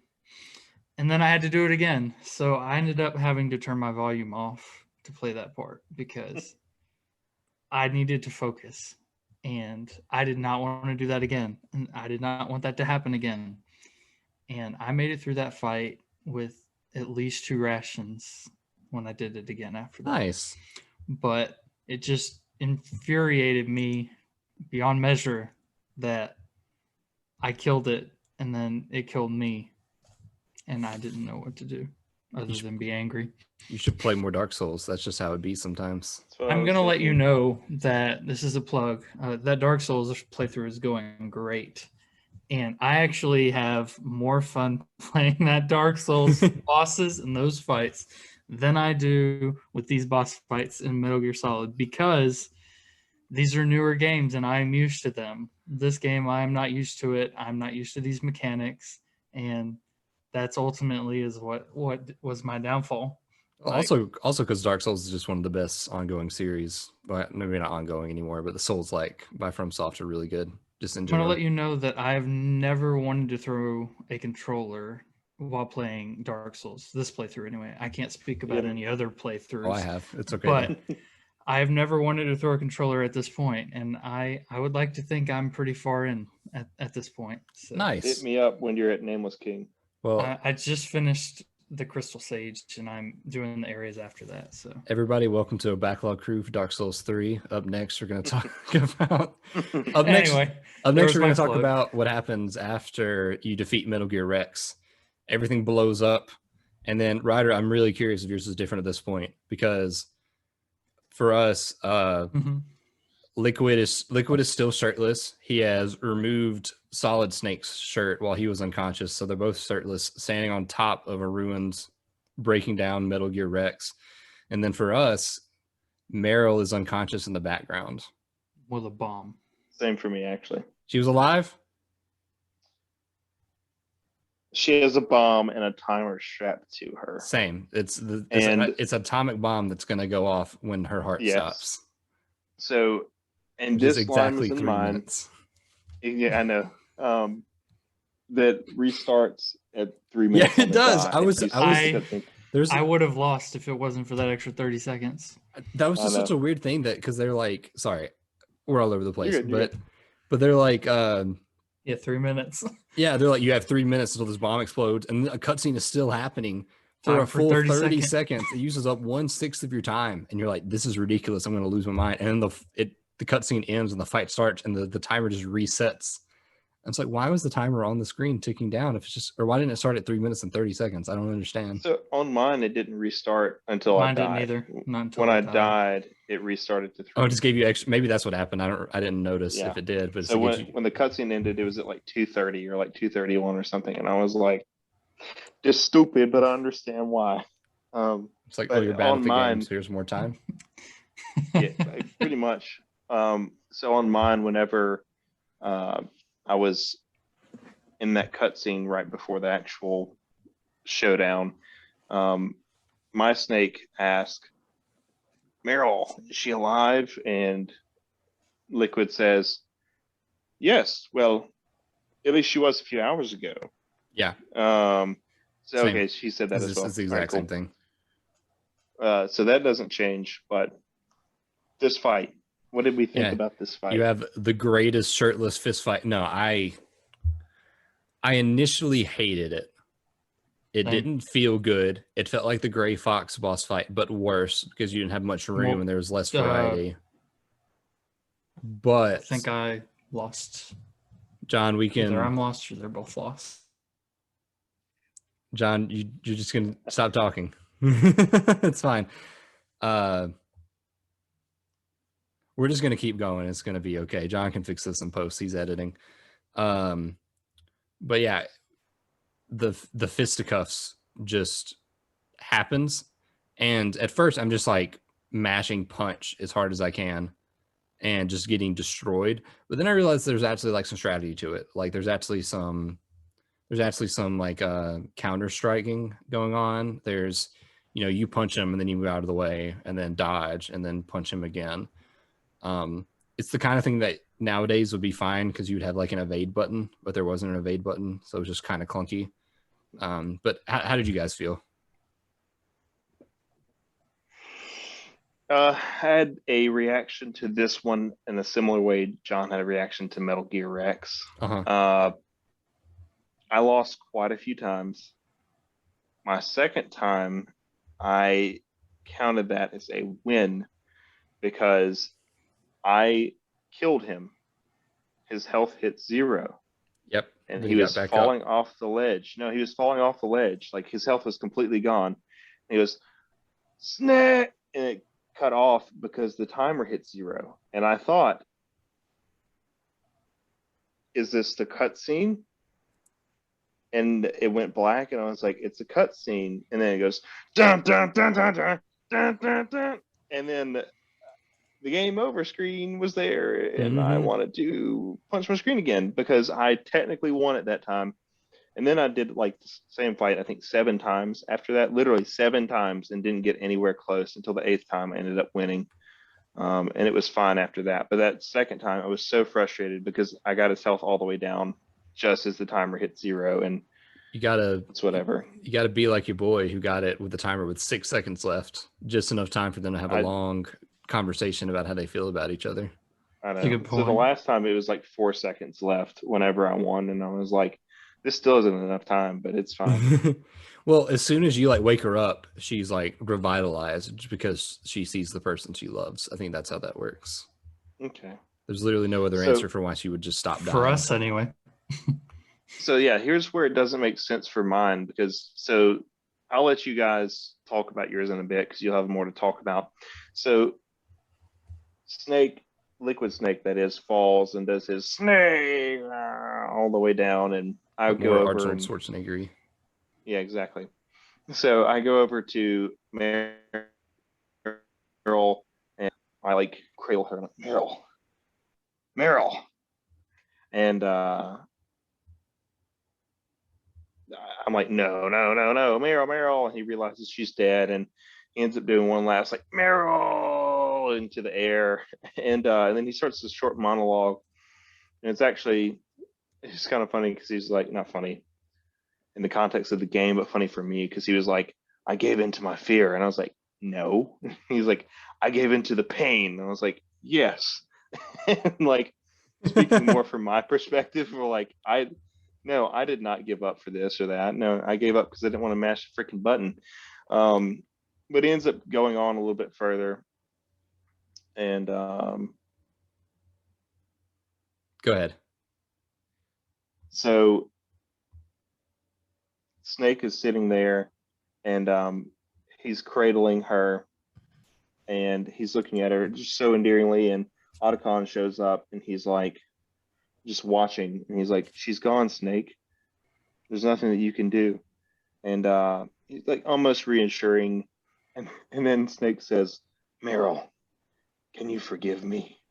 And this was not intended to be funny, I don't think, but Otacon says, she won't be forgiving anyone anymore. Like I started laughing, and like me and Larkin are sitting here, and she's been like kind of paying attention throughout this, and we both had like belly busting laughter. Like I was almost like crying because it was just so like out of place and awful. It seemed like he was Otacon's getting back. He's like, you killed my woman, so yeah, this is what you get.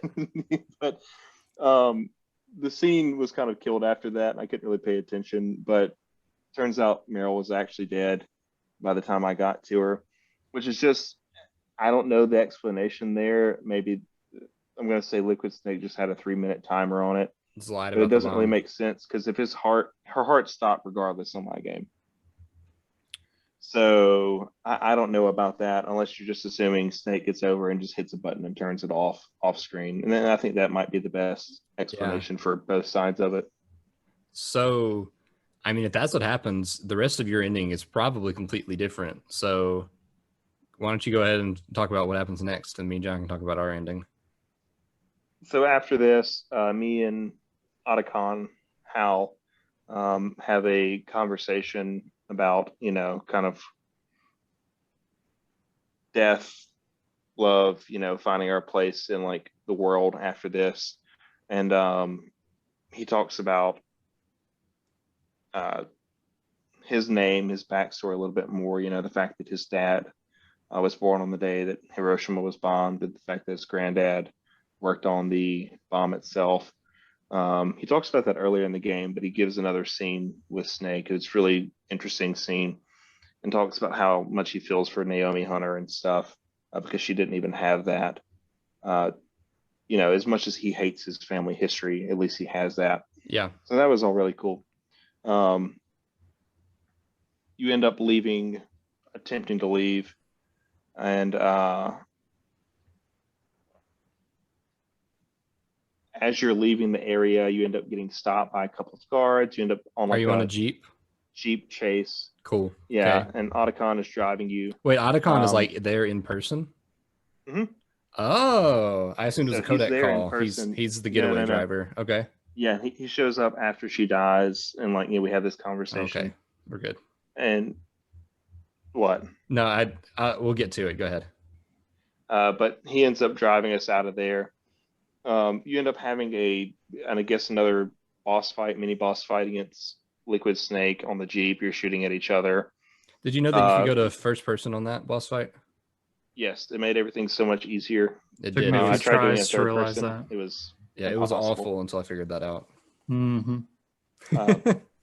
You and Otacon end up escaping. You get above ground. There's another scene there that's exactly the same for you guys, so I'm not going to bother with that. I think everything's pretty much the same, other than I get a few more intimate moments with Otacon. But I'll let you guys take over from here and discuss the real bulk of kind of what happens until the end of the game.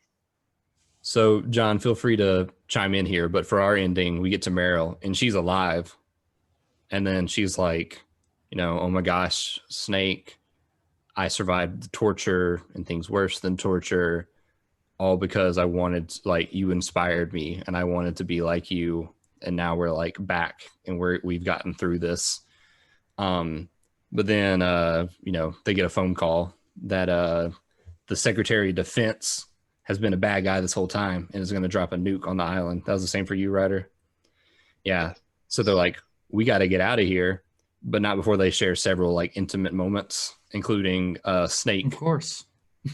Like Mario style leaping down Metal Gear Rex. And then he just turns around and he just holds his arms out. And then Meryl just like jumps like 2 stories down and just lands in his arms. And then they're like, go ahead. You go ahead. So Meryl's alive, but and so they're about to like go outside, but then Meryl's like, it's Alaska out there. You're gonna freeze. You can just put on clothes. This is my favorite part of the whole game. My favorite part. The camera pans and then Snake just goes, my sneaking suit. And I lost it. I absolutely lost it when he's just like, oh look, it's my sneaking suit. I just love that so much. I got like Incredibles vibes from it, and it was nonsense. And he goes and puts that on, and then Meryl pulls a sleeveless jacket out of the ether or something, and they head outside. So basically, it seems like Meryl just like replaces Otacon in this scenario. Otacon. Yes, I'd say that. You go ahead. I'm sorry. Oh no, I'm talking a lot. It's fine. I was just gonna say that Otacon like calls Snake, and he's the one that like tells him, I think, or no, maybe that's Campbell. But then Otacon's like, "Hey, I'm gonna stay here and like get through security, so that like hack through security, so that you can like actually make it out." And he actually is like, "I'll sacrifice myself. Like, you made me want to be someone brave, and this is a cause that I'm worth dying for." And I thought that was a really good moment. But we find out later that the nuclear strike was canceled, that the secretary was arrested, that the president didn't know about all of this. But at the time, I really thought Otacon was going to die. And I was like, wow, this character went from someone who I made fun of to probably my favorite character in the game. Probably. I mean, he's still a little cringy with stuff like Sniper Wolf, but like as far as his relationship with Snake, it's like really admirable. But the reason I asked earlier if Otacon was like physically there whenever you were escaping instead of Meryl is because for a second I forgot that Otacon survived, and I was going to be really mad if Meryl survived and Otacon didn't, because I would make that trade in a heartbeat. But so go ahead. On mine, most of that was exactly the same, and you're talking about how Secretary of Defense calls and is like, "Wahaha, I've been the bad guy the whole time. Gonna nuke you guys." So on that pretty much happened exactly the same. What I really loved in mine, though, was Meryl's dead, of course. So that kind of sucks. But there's no, heartfelt "I love you" moment with Otacon. Instead, they're both men who are grieving the women that they've loved. That sounds better. So you more or less have a moment of them deciding if they're going to die here or not. And instead of like not wasting their time, but confessing their love to each other, they're more reflecting on their role in the world, what they're going to do moving forward, if it's even worth, kind of living after this. That's a lot. I which like is that a lot better. Extremely, it was extremely satisfying because, they're not just wasting time. They're coming to a decision. And ultimately Otacon's kind of like the good angel on the shoulder, the voice of reason, and convinces like, come on, we need to get out of here. And there's no, jumping down into his arms. But too bad. I really like that. And like the moments between them were extremely interesting. Yeah, and I was kind of disappointed about that. But the sneaking suit thing still happened exactly like that. So I was kind of hoping to see naked Snake running everywhere, but it's okay. Well, that's a different naked character. Snake. Yeah, we'll get into that much later. John's like, what are you talking about? Yeah, so we did the exact same Jeep chase. First person made it a lot better. Freaking Meryl / Otacon, I guess, who's like, oh no, there are some guards up ahead. I better stop and let them shoot at us instead of just Yeah, mowing them down. I was thinking like just do Just it, drive. man. Just like yeah, it was.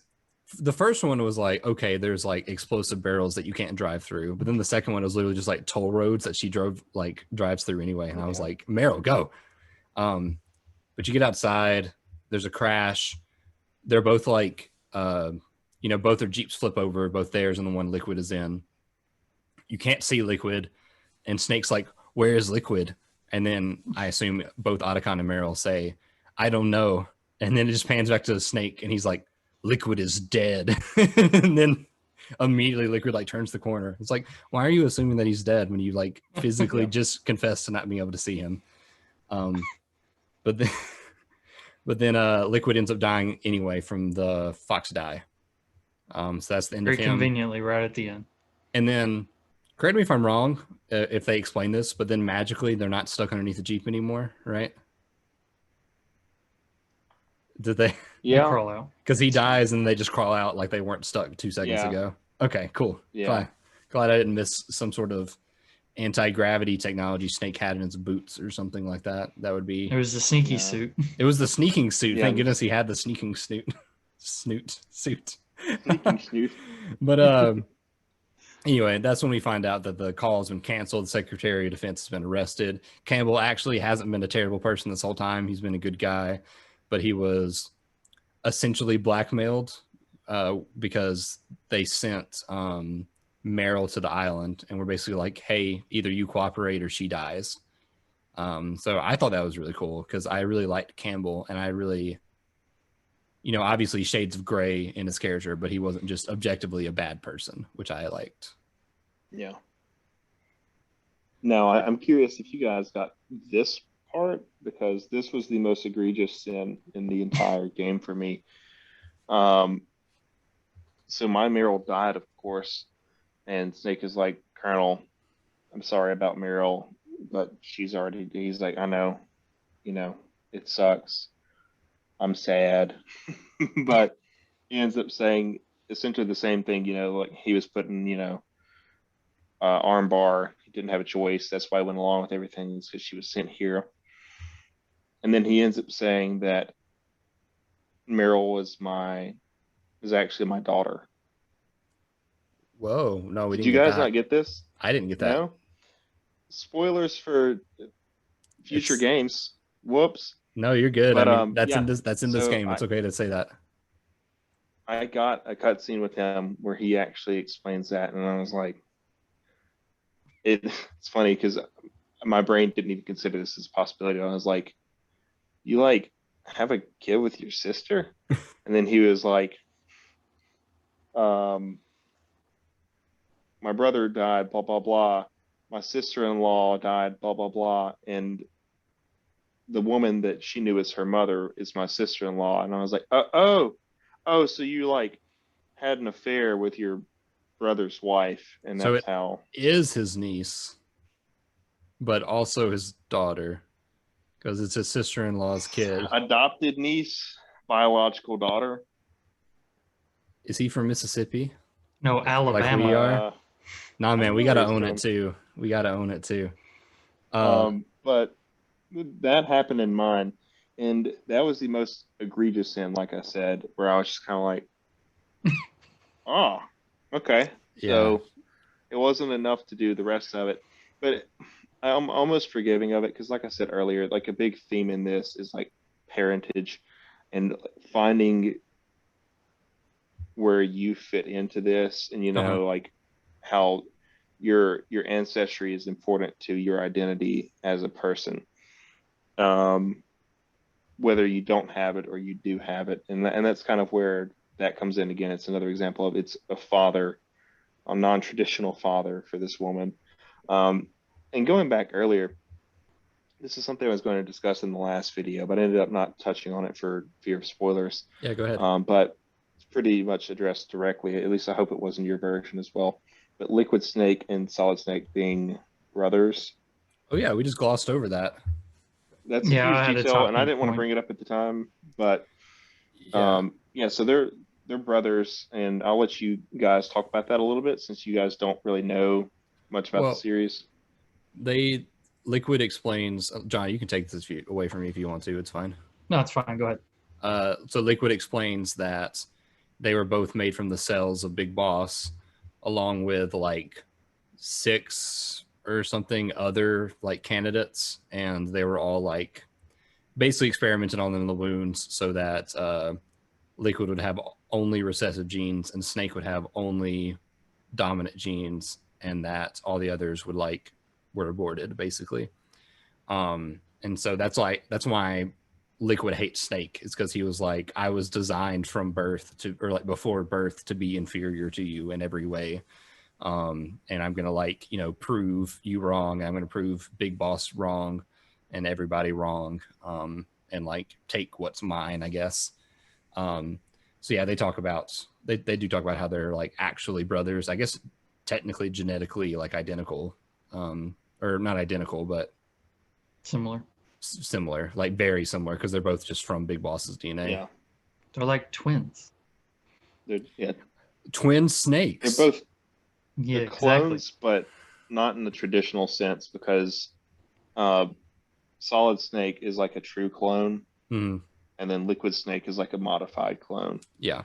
All right, and then good. I was gonna say, and then we figure out via a conversation at the end of this game that in fact Liquid Snake is the one that had all the dominant genes. We'll get there. Well, don't Oh, spoil it yet. We'll get there. I was kidding. No, I no. thought that's where we were headed. Everybody's played that, but we'll get. I want to talk about that like in the whole conversation about that moment. But, I was kidding. That didn't happen. No, you're good. You're good. But Ryder, what were you going to say?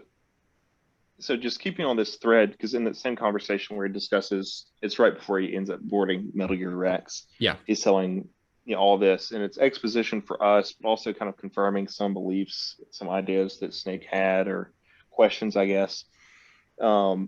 Liquid also brings up, their father being the Big Boss, mm-hmm. and they were both cloned because he was the perfect soldier. So they were trying to recreate this perfect soldier, and this is what I touched on it last time, but didn't go into it any further. Psycho Mantis talks about this like human need to like reproduce and like keep your seed going throughout eternity, essentially, and how he never really felt that. And he also talks about how he killed his father, kind of veering away from that entirely. Big Boss ends up becoming a dad in a way, just like he does to the other characters in the game. But Psycho Mantis mentions that there is a shared trauma between Snake and Psycho Mantis. And we talked about last session. I mentioned that briefly, but I don't think either of you might have received any type of explanation for that. Mm-hmm. And I wasn't sure if it's because Meryl was killed or not, because it was a conversation that happened because I think I had Meryl die. But Snake ends up explaining to Naomi Hunter that the shared trauma is that they've both killed their fathers. Yeah, I picked up on that. Gotcha. Yeah, they do talk about how Snake killed his father, but yeah, go ahead. Yeah, I would say that it's only something that it's like one of the most egregious sins. It's only something that you can understand the trauma of if you've done it yourself. And I guess I don't remember the full context of it last time, but I didn't want to spoil that for you guys because I wasn't sure if you received that information, because Liquid Snake does mention in the torture scene about them being brothers, but Snake is like, huh? And then they just kind of move past it. So I didn't want to touch on any of that. It wasn't confirmed until later. Yeah. But cool stuff, crazy stuff. And apparently you guys might have gotten something that I didn't get. And so let's keep going. Well, just then at the very end, not the very end, but Meryl, after Liquid dies, Meryl and Snake make their way like down, and Campbell, while Campbell's on the phone with them, is like, hey, or actually it's Mei Ling. It's like, hey, there's a snowmobile like at the bottom of this hill, like hidden in the cave. Conveniently. And so they like both get on it. And while they're making their trek down there, there's actually a poetic kind of narrative. It's a little over the top, but a little poetic narrative by Naomi Hunter that talks about how you know, she's done living the life that she believes she's like obligated or fated to live, and that she like finally understands that like she should be her own person, and that she should be like free to make her own decisions based on what she wants in the moment and not based on the past or based on the future. Which obviously, you know, ties into, you know, basically all of the characters that we've come to know in this story. But that happened in your version, Ryder? Yeah, that pretty much happens exactly the way you just described it, with the exception of Otacon is the one who actually, because I'm with Otacon in person, he's so he's the one delivering that it? actually is like, hey, look, no, the snowmobile. He's like, hey, look, there's a snowmobile. So that makes perfect sense that he's like, hey, I know where this is at because I work here. So that was fine. The Naomi Hunter thing was pretty much exactly the same. And on the subject of Naomi, right before this happens, I had a codec call with her.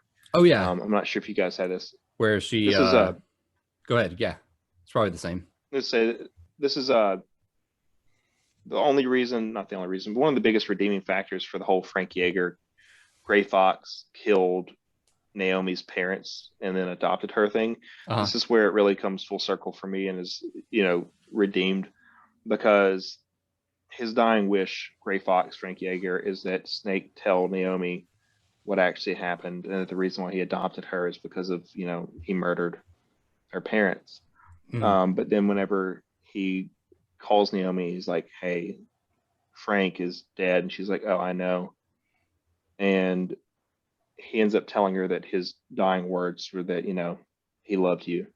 Yeah. And it just, it doesn't add a whole lot of,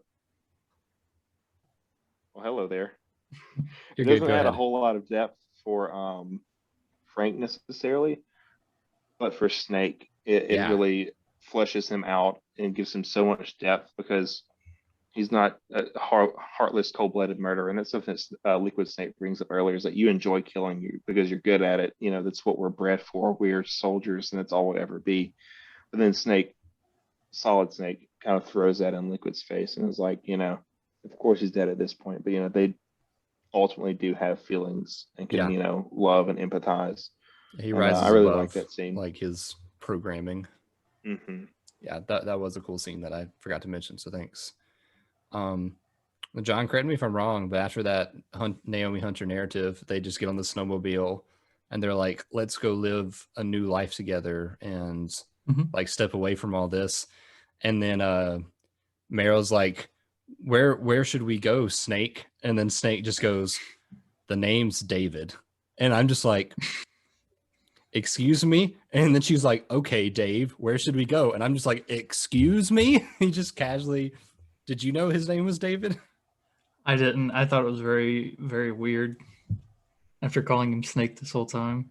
Yeah. So that was weird. Well, they're like, oh, you don't have a name, but he does. Like, I don't know. It was just very... It's Dave from AT&T customer service.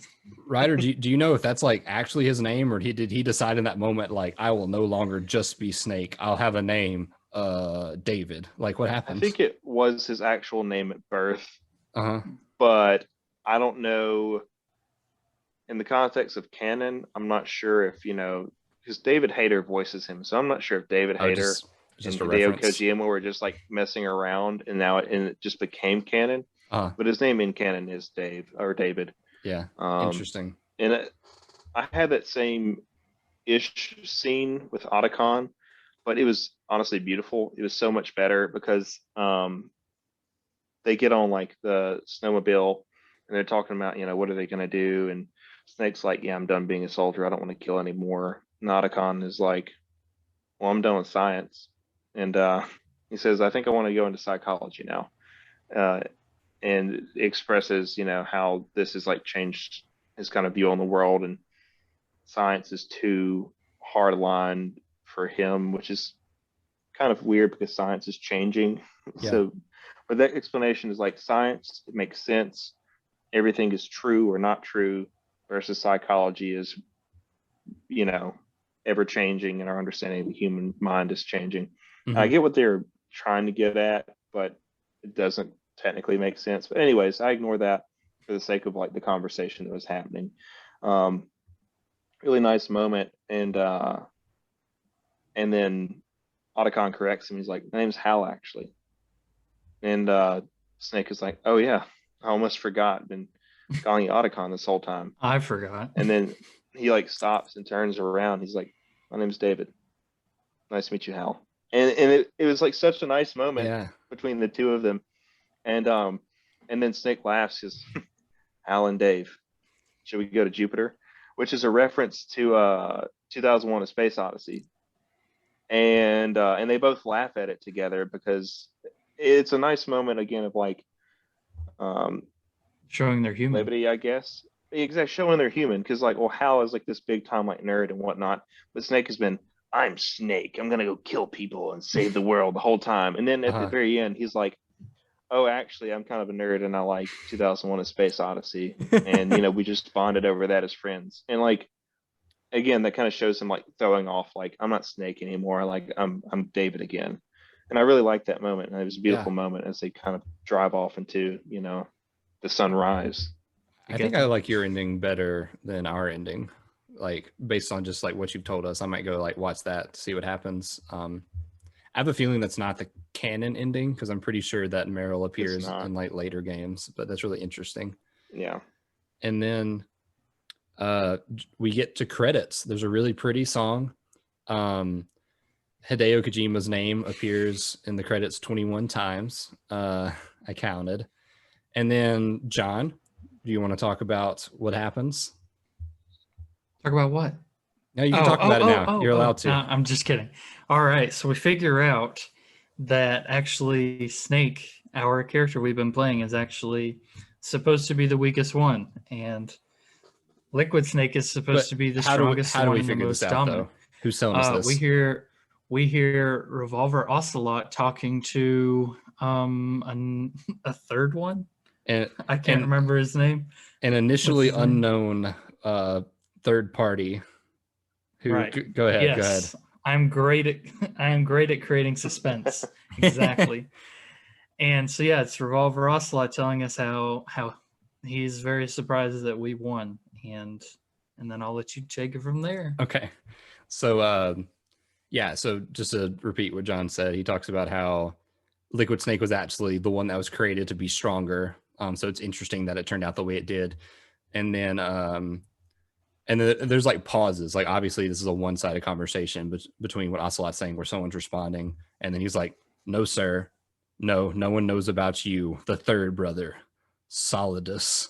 And I knew that Solidus existed, but that I didn't expect this to happen. And then there's like another long pause, and then Ocelot's like, okay, yes, sir, Mr. President. And I'm just like the president? That's what I was wondering. Is that what we're supposed to infer? Like the actual president of the United States? Ryder? Yeah, Ryder's nodding. Okay, cool. So that's what we find out in like sort of our post credits. Did you get that or no? Who was president in 2004? George Bush. Yeah, say George W. George W. Bush is solid as Snake. Can't remember. So to be fair, Kojima wouldn't have known that at the time. So, or did he? I mean, yeah, dude's prophetic. He's a visionary. So I got that phone conversation, but I don't remember any mention of Solidus, and I think that I would have remembered that. I remember them discussing. Definitely say Solidus. So I was like, wow, that is a stupid name. I know the character, and so I think I would have been like, oh, I remember that. Joke. But Gas Snake. Snake number 4. Recovering the program for Metal Gear. Oh yeah, he got the he stole the optical disc from Snake whenever he was being tortured. Yeah, they touched that. Yep, they touched on that. And that was. He also touches on like how he talks about how Decoy Octopus has been killed, so there's no risk there. Yeah, that was way back. So I might have gotten all of this with the exception of Solidus. And I might just, conked out because I was like, thank God it's finally over. It's been 40 minutes of cutscenes, yeah. Yeah, but I really don't remember that. And I think I would, considering I played the other games. I think that would have like stood out to me. But the did reveal these speaking with the president, but I don't remember anything about Third Brother or Solidus being mentioned. Yeah, it could just be a reward for getting what I assume is probably the good true ending, or the true ending. Yeah. Mm. But yeah. Oh, I also just wanted to comment. There's like some really cool like FMV kind of stuff, and I'm just like super into that. Whenever they show like real world footage that's like at The 380p polar bear or got whatever. me. I laughed. Yeah. Yeah. But yeah, anything you guys want to say? Just to wrap it my up. joke I was gonna say earlier. Yeah, Metal Gear Solid 2. We figure out about the fourth brother, who is vice president, is Gaseous Snake. Mm. I'm excited to never have to experience that. Honestly, Can't wait Gaseous for Plasma Snake. Gaseous and Plasma are both better names than Solidus. I'm gonna throw that out there. It fits the convention, but yeah. All right, guys. Oh, go yeah. I was gonna say, as far as the game, I just kind of want to go over a few things. So hour count, I got to, I think it was 11 hours and 24 minutes. I think I was Iguana rank, had a whole bunch of kills. I'm not going to go into the other stats. Really, just the time and then the rank that you ended up getting. I got Iguana as well. I also got Iguana. It took me 10 hours, I believe. 10 I think hours I was around and like 5 11. minutes. Mine will be in the video, but I think it's 11. Yeah, it definitely took a lot longer than that because obviously they like reset your counter whenever you die. So, So now, not based on necessarily with today's lenses, but considering what the game was intended to be and what it ended up being, what would you rate it out of maybe 10? The reason why I say that is because if you rate anything out of a current ranking, it's going to be hard to give it a true score. I think it is a good game even by today's standards, but I think it doesn't hold up as well as like the fifth game would, just based on gameplay alone. Yeah. Okay. Go ahead, John. I would say 7 out of 10. The combat, I could see that being great for its time, and I do remember playing some other games similar to that one with the top-down kind of view and the gunfights the way they were. So I would say that was common for its time. However, I would say that the twisting and turning of the story and the aspects of swapping the controller for a fight and actually needing the physical box in order to use the code in that, I would say those would be very, very interesting for its time, and that would definitely put it above par. And then just the amount of boss fights did make it interesting, and they were all different. So that is something that was a bit surprising considering the time frame for the game. And then just leaving me guessing. And then the actuality that if you didn't do something specific, you got a different ending. That was definitely ahead of its time. Yes. So I would say 7 out of 10. That was very succinct, John. That was very nice. I'd probably give it like an 8 or a 9, honestly. Like for the time period. Nowadays, I'd probably get it like a 6, like if this came out today. But that's not fair, at the time. And I was watching some of the last cutscenes with my wife last night, and she was like, this is like really extra. There's like a lot of story that's happening. And I'm like, I started thinking about it, and I was like, people love games like Uncharted because they're just like these big cinematic like narrative adventures, and this is probably the closest thing to that at the time period. And it was like very ahead of its time for that, because Uncharted didn't even happen to like PS3, but I think it firmly holds that like this is an action filled narrative adventure that's going to like have twists and turns and cool characters and stuff. So I would give this game like I'm going to say a 9. I'm going to be, I really did enjoy it overall, even though there are aspects that were frustrating and dated. So I think both of you guys have amazing points. And for all the reasons mentioned, I'd probably give it a 9.5 out of 10. The point of it. 5. Yeah. I'll just rate out of 20 next just time. A solid number. I give it a 9 out of 10. I don't want to give it a perfect, but it's a 9.475. I used int whenever I was deciding my rating. Int. It's a programming joke. Go ahead. Oh yeah, get out of here. Just laugh. Just laugh, Ryder. Just for laugh, it's fine. So I think what you mentioned, Kurt, is extremely, extremely important to remember. this game is really the first that I can think of, probably the first truly ever that was able to create a truly like narrative immersive experience this early, where the transition between cutscenes and gameplay is nearly seamless. Of course, There's there's actual voice fade out, acting like fade in. throughout. Exactly. It feels like a movie at some points. The voice acting is stellar. The shots are cinematic, even though the graphics themselves aren't stellar. I mean, for They were good for the 1998, time. it's pretty good. Yeah. The amount of detail put in, like for example, the Vulcan Raven fight. So we have our boss fight with him in there as he's destroying stuff. Some of the containers are falling over. Mm-hmm. If you come back to that area later, you can see all of the bullet holes, Mm-hmm. the riddled in the containers. Like that, it's a crazy amount of detail. Not necessary at all, but for that time period, even for today, some creators, publishers wouldn't bother putting in bullet holes after something like that. Yeah. Other things that I think really added to it, and John mentioned as well, being able to look at the back of your CD box and see the actual codec number, swapping controller ports as well, and then also just the amount of variability that you have. You can approach every situation in a different way and it's still valid, and like every one of us approached every boss fight in a different way. Yeah. There was only a couple of overlapping moments between the group. And I think that's crazy that between the three of us, we had almost no, consistency as far as how we approach situations. Even, other, events, just normal gameplay, we all approach the game completely differently. I think that's crazy that this game allowed you to do that. And so I'd say it's a solid 9 out of 10, pushing towards 10 out of 10. Yeah. I love this game. I don't think I would replay it in its current state. There is the GameCube re-release, Twin Snakes, that is a remake. Which is what we're think doing. That I would. I'm just Yes. kidding. No, I would be willing to play John's that. so upset.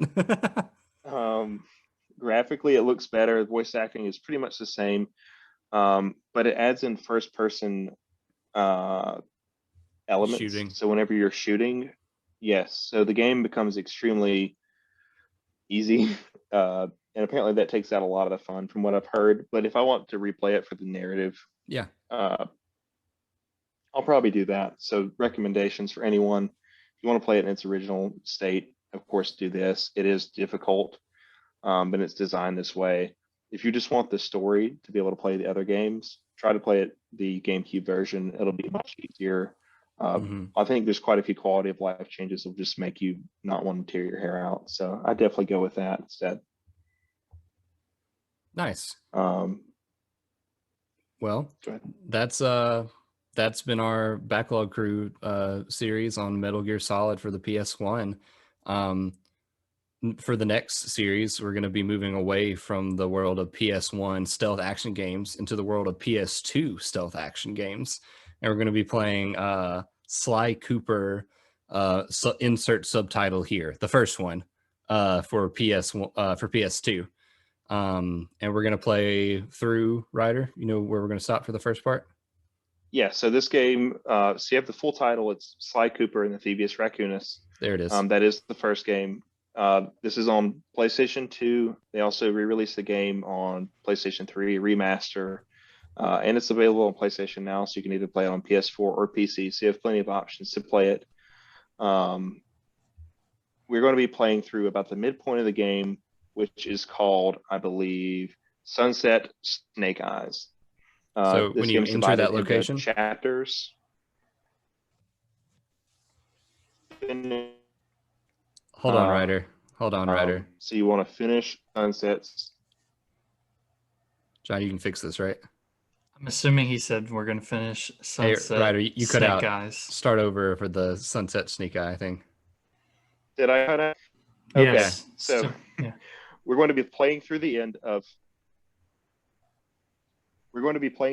Sunset Snake Eyes and stopping at the beginning of the chapter, Vicious Voodoo. That's about the midway point of the game. It should be about 2.5 to 3 hours of content. It's honestly short enough that you can play through the whole game in one sitting if you have a lazy Saturday.